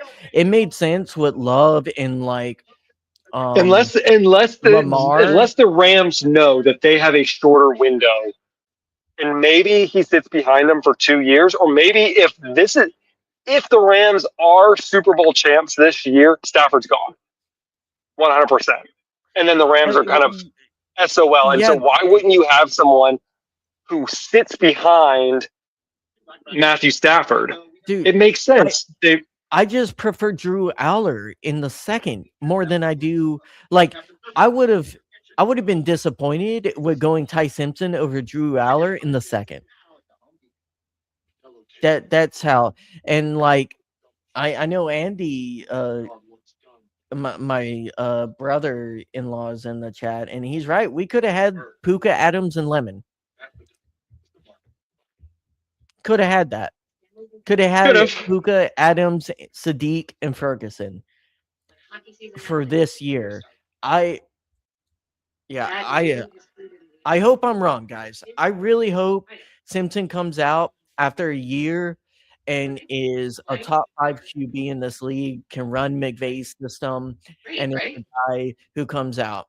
I just think he's more like going to be more like J. McCarthy than anything else. Here's the thing. There's a lot of people talking crap. And again, we're doing this podcast. We're playing a little devil's advocate on each other a little bit. Do I think it's the greatest pick in the world? No, but I can see where the Rams are coming from. And in an era where this is something that we've always said, we've always put our trust in Les Snead and we've put our trust in Sean McVay. They are the masterminds behind it. They are the ones who brought us to 2 Super Bowls. They gave us a Super Bowl champion, multiple playoff berths. The attempt the last 2 years, we should have been able to get to the NFC Championship and to the Super Bowl. Yeah. We fell short. And I really think that we have to think about that But in some ways, that they know what they're doing. And so I'm seeing things real quick. I'll finish my thought. I see things that this is the worst pick in the Sean McVay Les Snead era, and that could be. We will never know until 3 to 5 years from now. But this is the opportunity for Sean McVay to decide his quarterback if he made that decision. okay, and he'll live with that decision. But I think my kind of point here, Zach, is yeah, we fell short both of those years, and we had opportunities in both those years to be aggressive and get one more piece, and they chose not to, and they did it again this year. So I better not see us fall short by one drive because our wide receiver 3 can't get open against man. I better not see when you had an But you're opportunity to get Lemon or Sadiq, our tight ends barely be used in the second half of the year, and we lose the 1 seed because of a close shootout. Yeah, but then you It look at the players of the past, and you look at Puka Nakua, you look at Cooper Cup, and you tell me you had players coming in here saying these two players are going to be stars. They're going to be triple crown winning Super Bowl champions. You're going to have someone, drafted super late, and they are going to start and become, the top receiving, top in receiving and top in receptions. You can't predict that. And so, I can't say that this is the worst pick because we won't know the future. The worst, you got to decide that in the future. well, It I'm doesn't not matter saying now. it. I'm not saying that now. I'm not Correct. taking a Right. position that it's the worst pick. I'm just more saying I I think given where you want this team to be and the options you had, we had those excuses and you had to take those players the way they did because they traded away their first round picks because of the Hmm. proven players they got. This is the first time where they have made this type of luxury pick in the early first. It isn't Tutu Atwell in the later half of the second round, where I can kind of see, like, oh, you want to get cute, you want to do something that's a little bit more like, let's try to get a luxury. I get that in the second and third round, especially late second and third round. Early in the first, you have proven pretty much blue chip NFL talent sitting there looking you in the eyes, and you choose to go for a QB that's not going to start for 2 or 3 years when every other team has done that in the latter half of the first round. Love latter half of the first round. Even you look at Lamar Jackson. He was later in the first round. Jackson Dart later in the later in the first round. This it's such a luxury pick, and I just think it's too early. I said the same thing with like going 2-2 over the center in that draft. Right. I didn't agree given the needs and what you wanted to do. And I don't want to hear a single excuse if we fall short next year, especially if it's on offense. That offense better score every drive of that championship game, Zach. Every drive. They better get points because I don't want to hear an excuse or have this roster personnel wise fall short because they had a real opportunity to add at every level of this offense and they went backup quarterback and they went future quarterback. Which is, again, coming from it, is you need to have a succession plan. You've probably already known what Stafford's looking at. Honestly, I really don't think Stafford's going to stick around after this year. Whatever talks happen, I think he could. Not, and I would want him to stay. So it the only thing I would respond to Andy here is you can make an argument the Jets were definitely looking at him.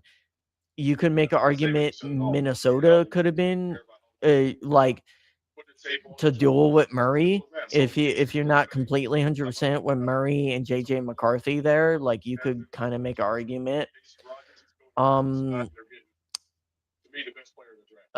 Steelers at pick 21 is a other real option, and the Browns at pick 24. So like there are 3 or 4 teams where I think we could have definitely traded back and gone assets and still got him. So I don't know what kind of. I think the Jets were probably their main concern why they couldn't trade back, if I'm being honest. If they didn't have that pick 16, is probably why they didn't trade back. It is just nuts. I can't believe we went Ty Simpson.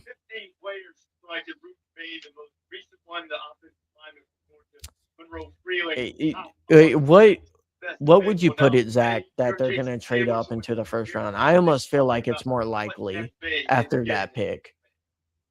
It's probably going to be the latter half of the first round, though. Yeah, I would definitely say so. I mean, I don't think they're going to come up any higher. You know, it would definitely be towards the later half of the first round, if that's where we're at the later end of the first round. We'll see what the Jets pick here. Maybe it's a pick to kind of see where they were at. Huge in his development as well. He not had his name involved. The New York Jets are back on the clock. They took a guy that many believe is the best defender in all right, you mind covering for me while I go use the bathroom real quickly? Yeah. Yep. All right, Jets are up. I don't know how much longer that we will chat about all this, but we'll kind of keep it posted, kind of keep giving you kind of our live reaction, plus giving you a little bit of what Rams Twitter is also going about. Most people seem to not like the pick. So the Jets went tight end, so they picked up Kenyon City. So very interesting to see how that kind of plays out for them.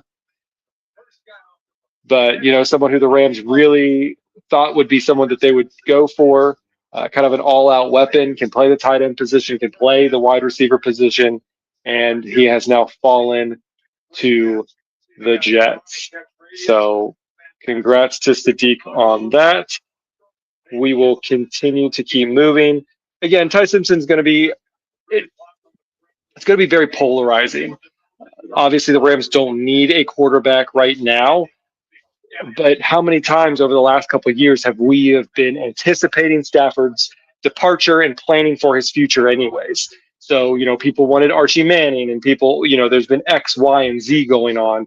But it all comes down to what the Rams believe that they needed. And this is what they wanted. Jets just picked Sadiq. So the Jags? The Jets. The Jets. The Jets just picked up Kenyon Sadiq. So very interesting to see what happened there. Lions are up and their pick is in. Big implications for fantasy.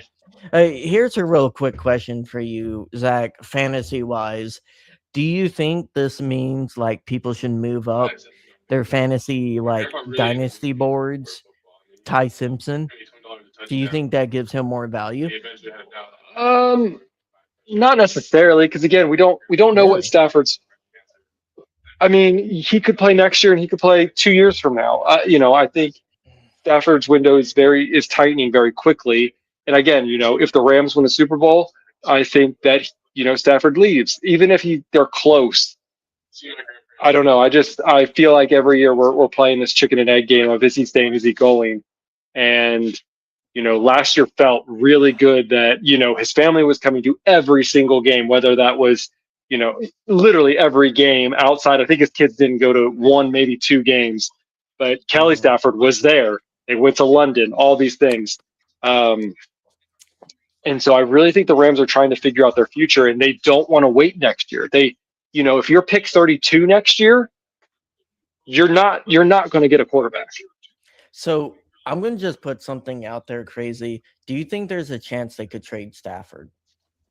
No, You think that's completely out of the table? correct. I don't know why you would do that. It doesn't make sense Why would you draft a QB at 13? At because they don't. 13, They want to win now. that's And when not winning Stafford now. depart, but here's just think of what I just said. You lose now, or if you pick him now, you have your future quarterback. But if Stafford is done after this year, now you have to start over with someone fresh, and they could not be behind Stafford for at least a year, if not 2 years. I always thought he was going to play 2 or 3 years at minimum. Sure, We but you said that look in the at last pod. successful.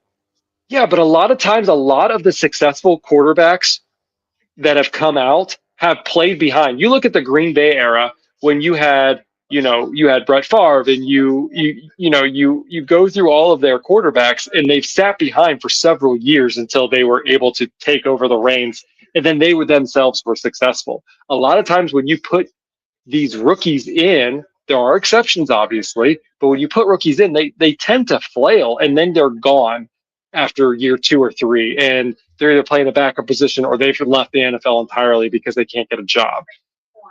And Yeah, but that's my only thing.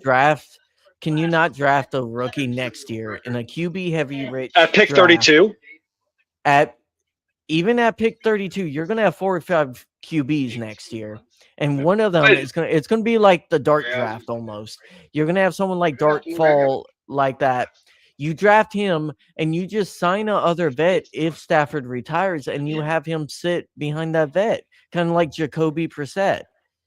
A similar situation. I don't think Or the Rams Kirk want to do Cousins that, next though. I year. don't think McVay wants to do that. I think McVay he doesn't want to sit behind another quarter. If he wanted a veteran quarterback, that's the aspect that he would go. He either wants a rookie or he wants a veteran. He doesn't believe he can get a veteran, so let's pick a rookie now. Just believe this is like the Rams didn't have a first round pick, and we just got, we've been so many years of not having a first round pick, and we care this much about it. We still have Puka, we still have Devontae Adams. The Rams still can make moves in this offseason to bring in somebody else. We could have had more. There are things there.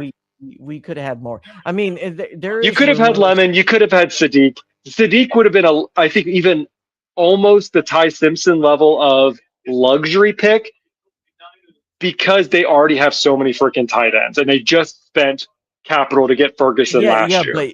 But to be fair, they're older tight ends. Both of them are going to be up for contract next year. Like Sadiq would have made more sense long term Or they can get a tight end next year with their 32nd pick in the NFL in the first round. I just think, guys, like there's just so many ways that this could have been done in a different order. But you may be right, Zach. It does give the benefit. You get time behind a starter. You get to grow and see what works, what doesn't work for him, and tailor the future roster around Simpson. That's besides my personal opinion about Simpson as the prospect going into this. If he was ever going to work out, he was going to need a year to sit, because he does have a few things. So Jordan Rodriguez just said Rams head coach always has a big say over the first pick of the team make every year. Just throwing that nugget out there. Another offensive tackle gone. At this point, I hope they trade a first round pick to get up into the first round of 27. Oh, we can now buy a Ty Simpson jersey at ramfanshop.com, but I can't get a custom jersey. It's gonna be my favorite jersey, Zach. You pre-ordering it right now? Yeah. I mean, Zach, I hope I'm wrong. I really hope that he's a top 5 QB. He's amazing, and we're great for the future of the roster. Yeah, I mean, it's you can nick we can nick this apart. I mean, it's there could be good things about it, there could be bad things about it. We'll know in a few years how this actually Yeah, plays out, and we can refer it then. But it's just interesting, and I'm excited to see what the Rams have to say about this. They'll have their post draft kind of meeting, and we'll get to kind of talk about that a little bit. I don't know when they plan on doing that. I guess I should man, have YouTube up the tackles are just in really going case. heavy in the mid-teens. Yeah, Yeah, and they might be I do expecting agree with what Andy said earlier. We could have definitely traded back. I don't think there was a lot of a threat, especially over Unless nobody the wanted us to trade, like they didn't want to trade with us. It's always a possibility. I mean, this is throwing out crazy, man. hypotheticals. Throwing out hypotheticals.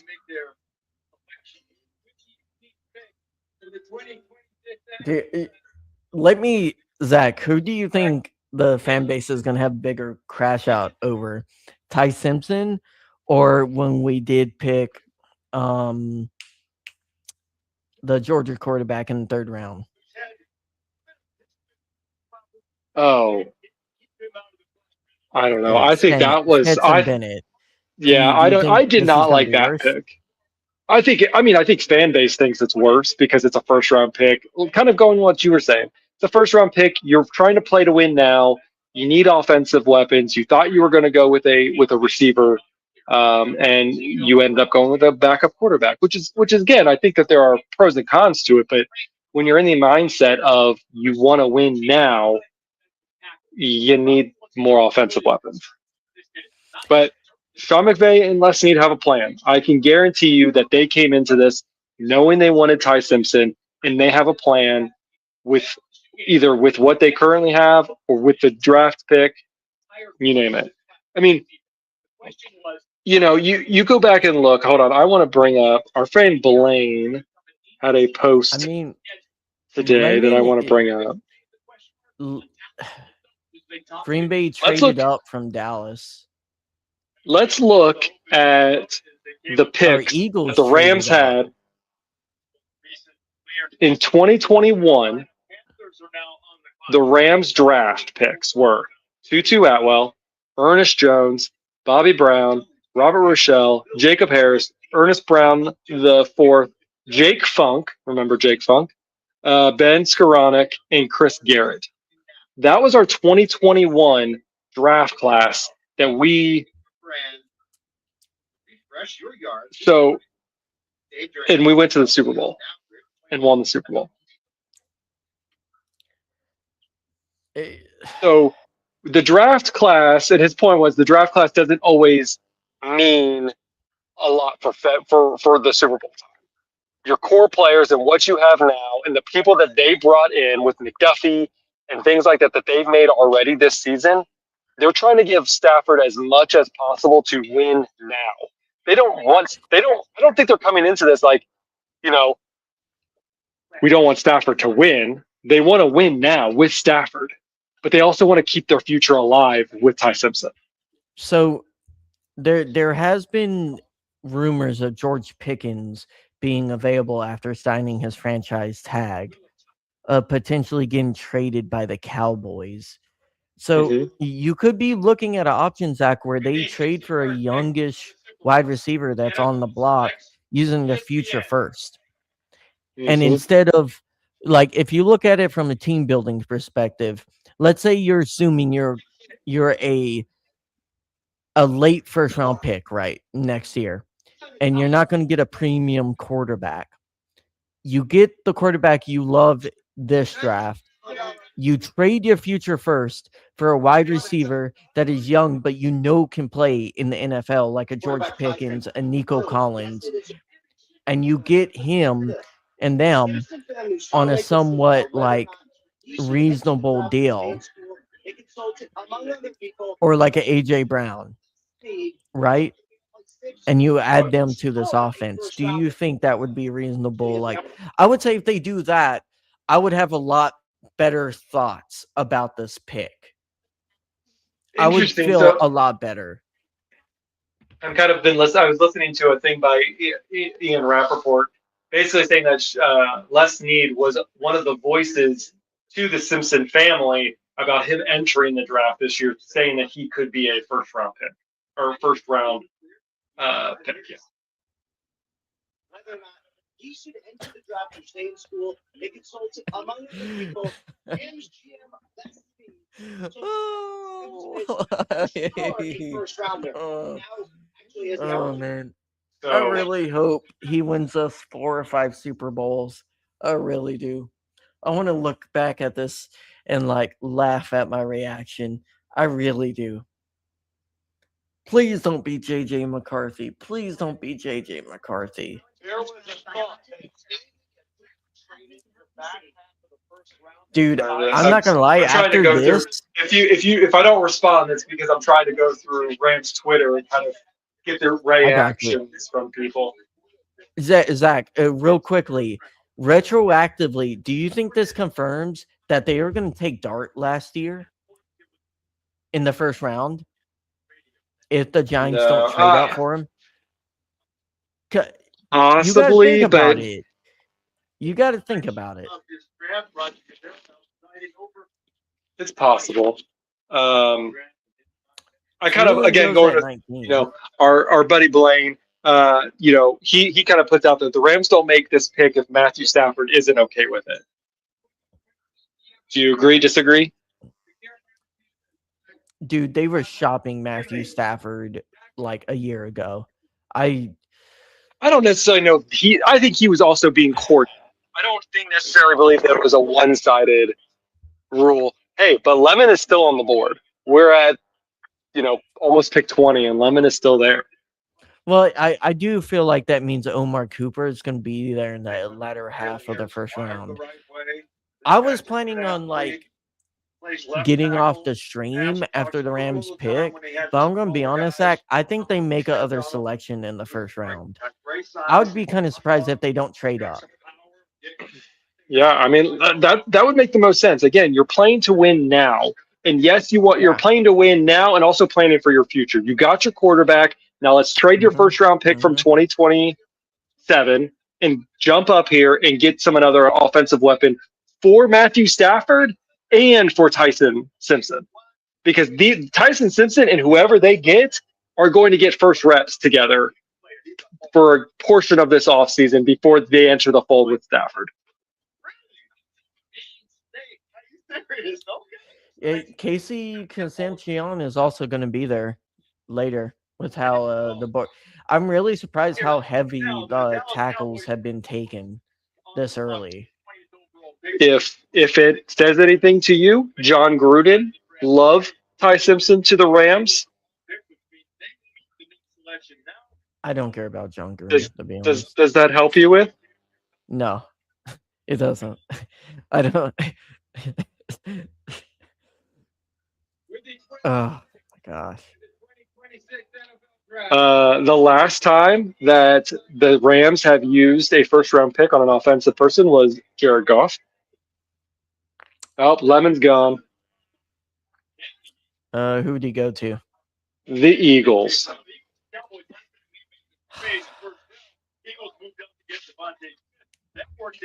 Dude, Howie Roseman is the luckiest GM alive. I swear. Oh my gosh. And he's probably going to get like a future first for AJ Brown. He is such the worst GM who gets bailed out. All right, no, Roseman isn't a bad GM. I was going to say like the head coach. He's such a terrible head coach. Roseman bails out the head coach. That is. Oh my gosh.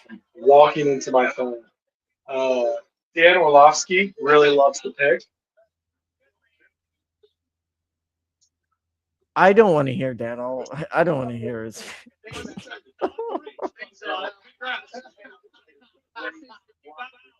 Especially given the context, I think, Zach, it would be worse it wouldn't be as bad if like last year's draft and how the quarterbacks were, For a guy that doesn't have great size.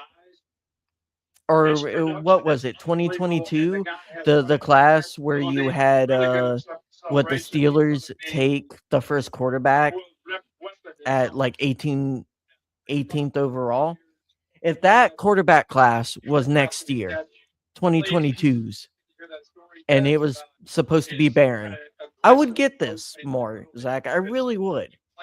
But the issue is with the fact that it's going to be so jam packed with quarterbacks. I'm I'm going to be honest. I'm going to be pissed next year if we have to spend another pick on a quarterback and they go back to back years first round quarterbacks. Not going to be good. I'm impressed if I can get some more. He started coming. I said it on the You're show. trying to get more info. Yeah. Before the draft started, that Dino might be doing the miracle thing. Sorry, Andy, that Lemon went early. I still think Kasemchian wouldn't be a bad pick for Miami, or Omar Cooper. I like both of them. Yeah, but Benson went beforehand.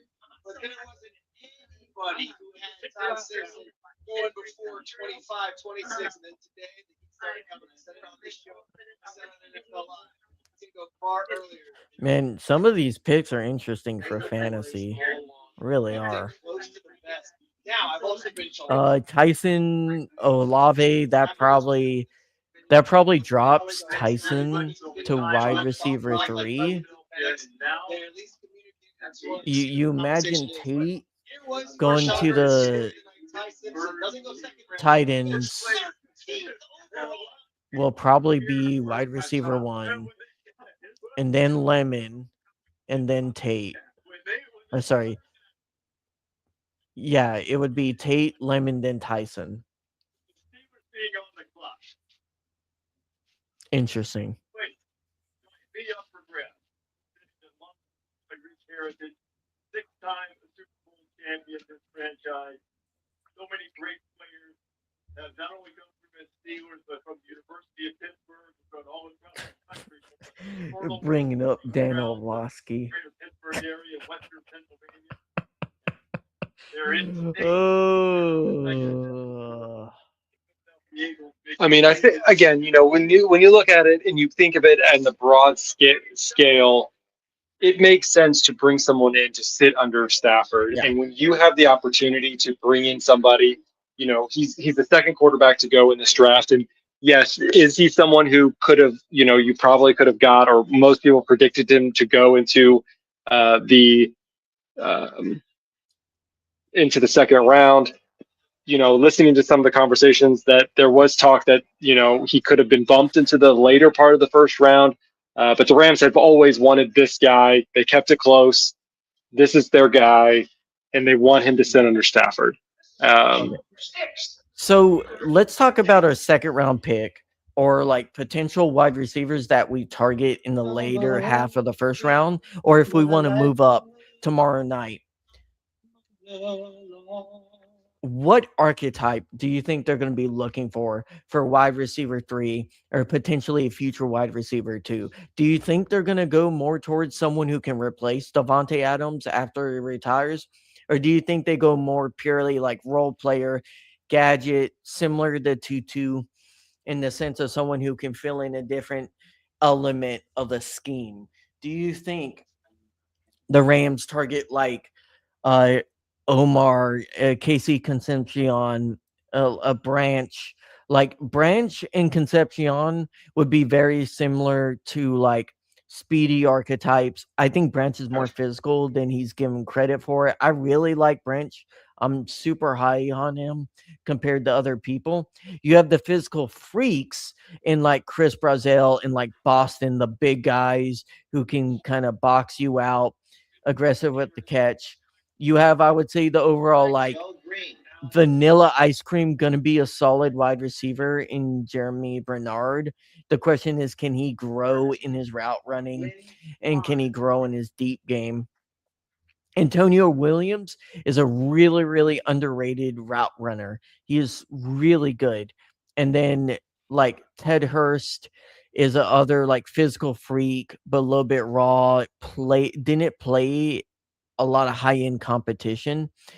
What out of all those kind of guys do you think they could be looking at, or do you think they should look in the third or fourth round for potentially like a Strebling, a Surratt, or a Jacoby Lane diamond in the rough? Yeah, I mean, I've liked what when we had the conversation last time. I liked your idea of Branch. I thought he could be Hmm. someone who could fit in this well. You look at it, and I could see multiple things. I could see that they want a Devonte Adams replacer in the future. I could see that they want someone a little bit more speedy, who's able to kind of stretch the field a little bit. Um, I could see all that, and so those are where I would focus my areas on. You have to go with another offensive player, an offensive weapon at this point. I mean, you pulled in defensive players, like you said. We brought in McDuffie, gave away our other first round pick for him. We brought in other players to help boost that up. We need to give Stafford a little bit more. I know that we were running heavy in the 13 personnel and stuff like that, and that's great. But I think we need another receiver when we get into it. I said it before. It frustrated me at times during last season where it always seemed like, Puka Nakua or Devontae Adams were on the sidelines. And a lot of times they weren't in at the same time. They would rotate each other in. And I want to see less of that. I want to see them two plus somebody else on the field being able to stretch the field and confuse the offenses and not always go tight end heavy.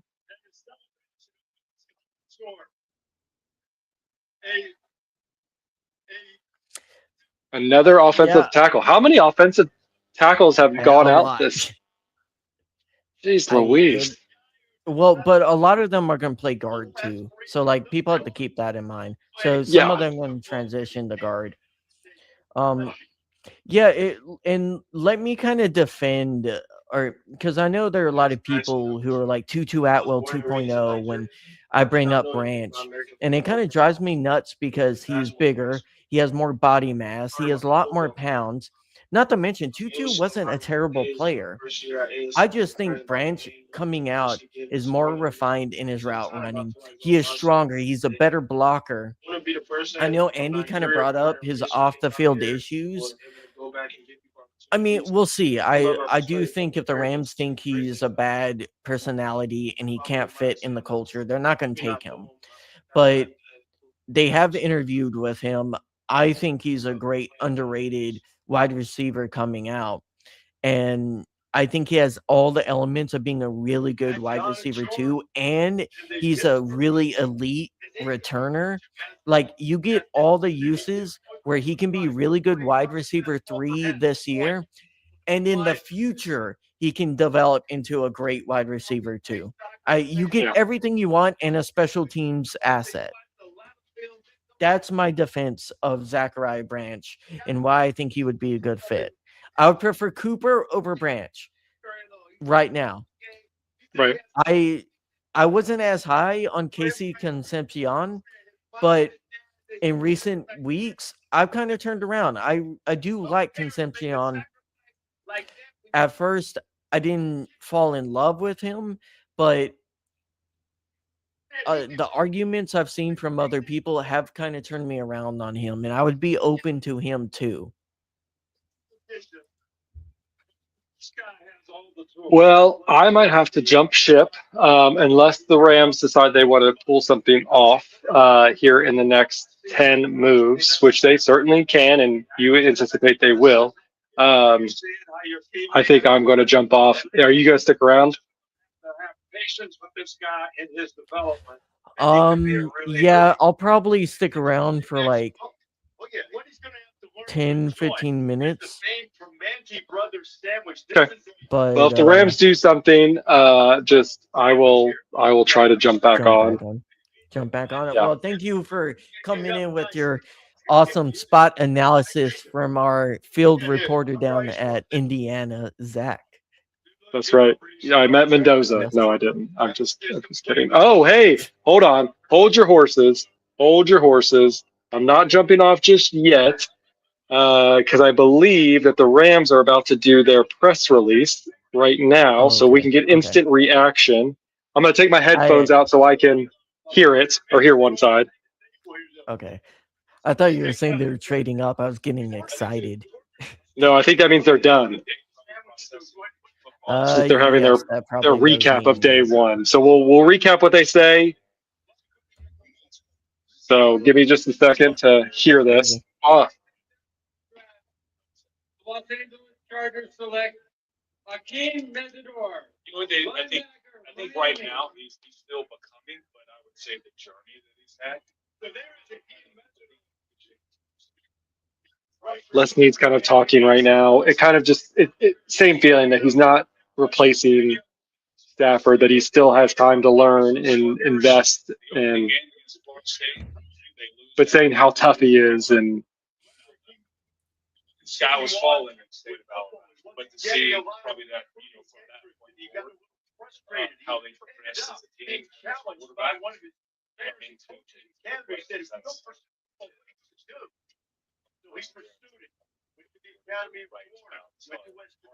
Wow. yeah. So just recapping for anyone who's just joined, the Rams are going to be done for today. They're doing their press recap right now. Yeah. That means we'll probably end the stream after you finish up with that. Hold on. Oh, I think they've had conversations with Stenson. Hold on. Sorry, it's hard to hear.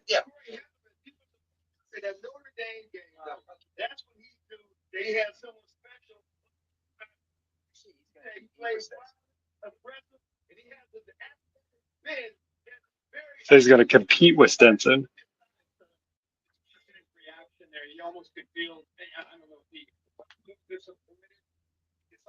I think I mentioned it the other day on the call. You can draft someone that you think is Dude. and could have an injury. I get the whole side of trust Snead, trust McVay. Y'all act like they haven't missed on picks. I don't know if you can ever take someone in the draft and say if they're going to come in and play, especially on a team like ours. You have to come in, you have to earn equity, you have to earn trust, right? Before you're going to get a jersey and help us in the game. Lock out. Man. Yeah. We really took a player who sat his first 3 years of college, only started one season, and was okay. Okay. There was a lot of players. Yeah. I think the thing he liked about the body of work is, let's make one thing clear. Stafford or McVay does say this is Stafford's team. So to be able to add somebody that you can evaluate a body of work where he was asked to play the position, translate in terms of concepts, reading with his game, some of the different things, the drop back and play action. So Stetson Bennett may be out the door. Sean McVay does say that he is going to compete, but I don't know if they will continue to have Stetson Bennett. They may still probably look at maybe another veteran to add to the roster. You feel really fortunate that when you look at That is idiotic if they get another veteran, to be honest, and pay that money. Unless if it's a vet minimum. last year to move back to still get the guy that we wanted and then basically be able to get an extra pick. And then, oh, by the way, with your original ones, we'll get a player like Trent McDuffie. So a lot of different things, but we're always going to make decisions that we think are best for the short and the long term. But excited to be able to get started with him. And McVay's still kind of talking about the short and the long term goals through this draft. it's probably not necessary now. Oh, what's that? So I think McVay just said that they are not going to go with a veteran quarterback at this rate. Tell your provider if you plan to have surgery or a procedure or breastfeeding. I think probably based on his age, how long right away. Football, that's a variable. So you got to work the right. More reps is only Serious side effects may include pancreas inflammation. In his case, severe when stomach he did problems. get Wegovy may in there, cause low blood sugar and he- diabetes, played especially if you take medicines. right in terms of how he Polyphenol played. experience So visual that changes could with be heart rate and stress. Side in effects of the nausea, games, vomiting, and diarrhea can to lead start playing dehydration, sure, which but may cause I think kidney that problems. is the benefit. I think that we also should Going um, it's just transferring, trying to play right there. It's no just kind of going through things. developing and getting better. Saturday, ABC, ESPN.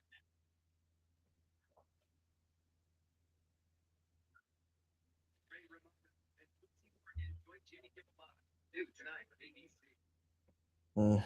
Here's what, and I think, and Sean alluded to it. NFL Draft on ABC is presented by Heinz. Going through some of the first round picks, the first picks under Sean McVay: That's Gerald Everett, Joe Noteboom, Taylor Rapp, Cam Akers, Tutu Atwell, Logan Bruss, Steve Avila, Jared Verse, and Terrence Ferguson. Now Simpsons.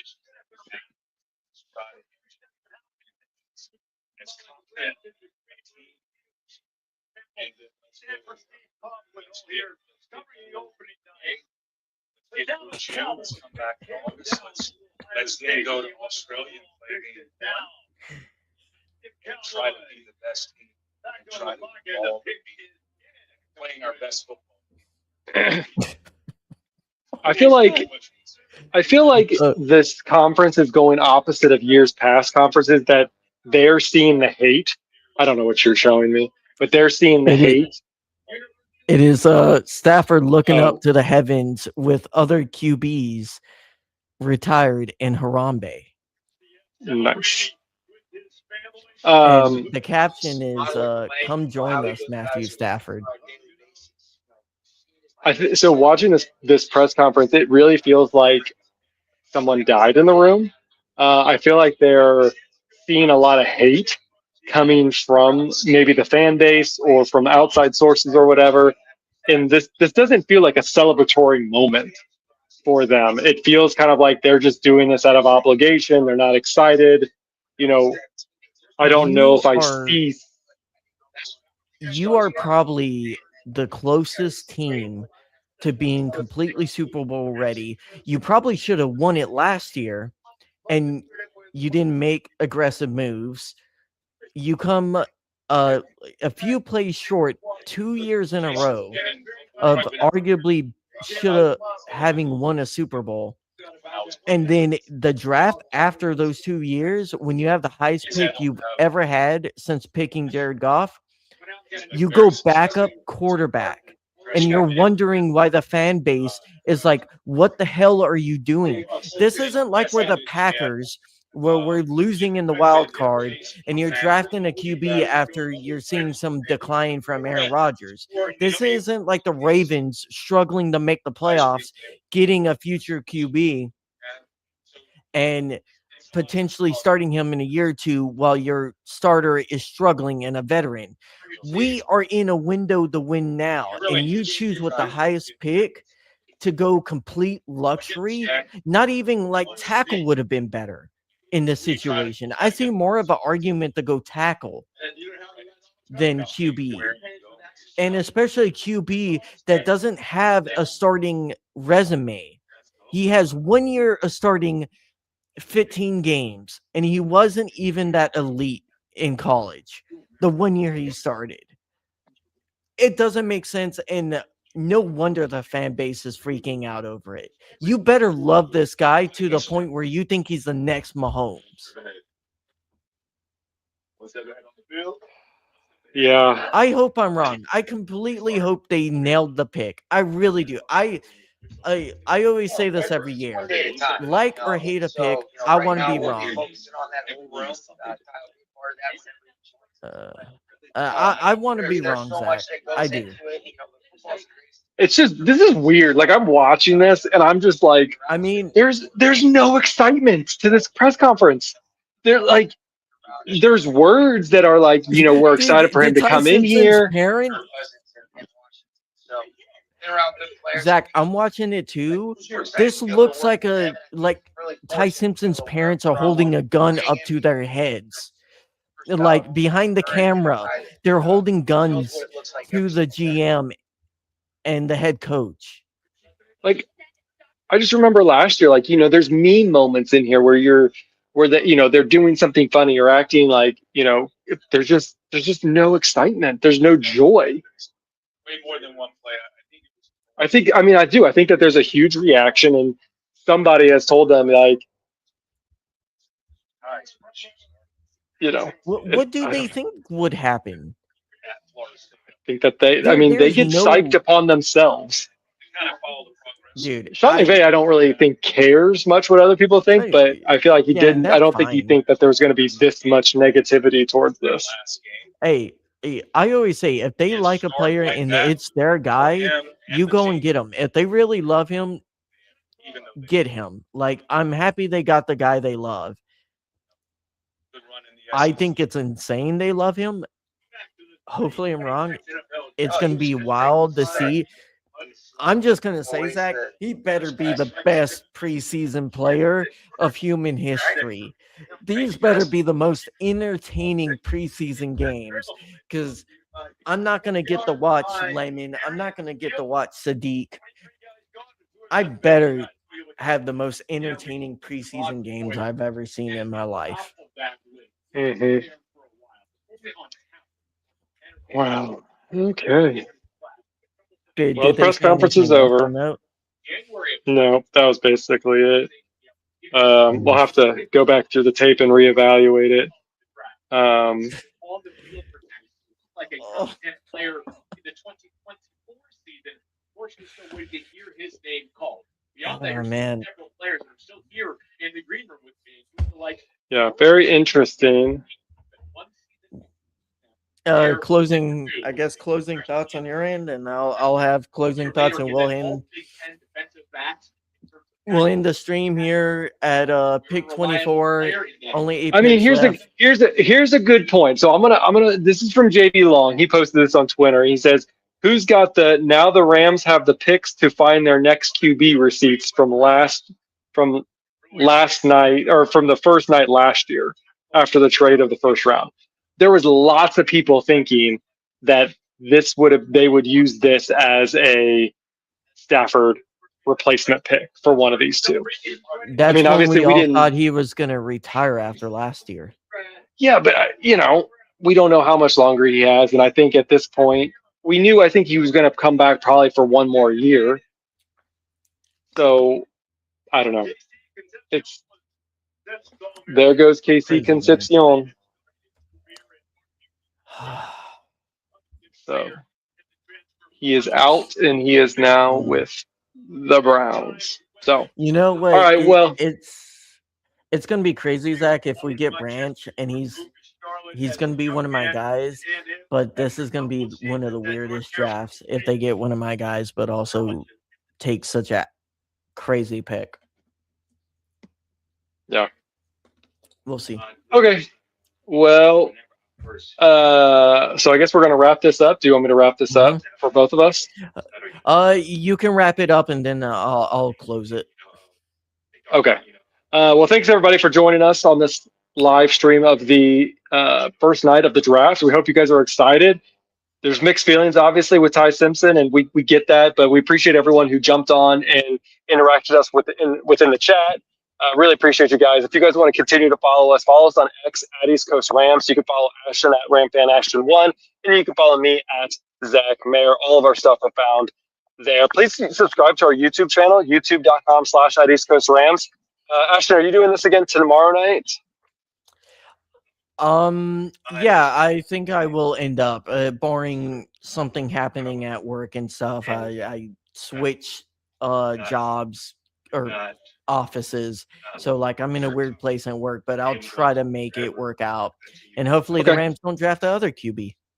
Yeah, I mean, right now they're the 29th pick, I think 67, something like that overall. 67. Okay.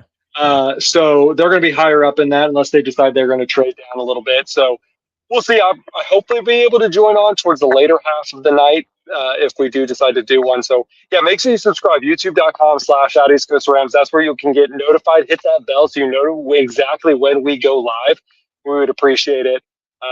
Yeah, it's great stuff. Ashton? Yeah, and guys, I'll just end with saying thank you for everything or everyone who watched, for chatting. Please like and subscribe. And hey, guys, like every year we say, we hope every pick is a slam dunk. I hope he's a future Hall of Famer. I hope we can laugh at this reaction, Zach, and you can be like, "You're so stupid, Ashton." I want more than anything to be completely wrong about Ty Simpson. Trust me, I want to be horrendously wrong. Like I want to be wrong with every pick I don't like by the Rams. I want them to nail every pick because I love watching this team. I don't like watching them struggle. And, these are ultimately people who have families and this is their dream. So hopefully he can prove all the haters and doubters wrong. I hope he proves me wrong. And he's a Ram for life and he's a Hall of Famer. Yep. All right, guys. With that, we will catch you guys next time. Whose house? It's Los Angeles Rams house. See you guys.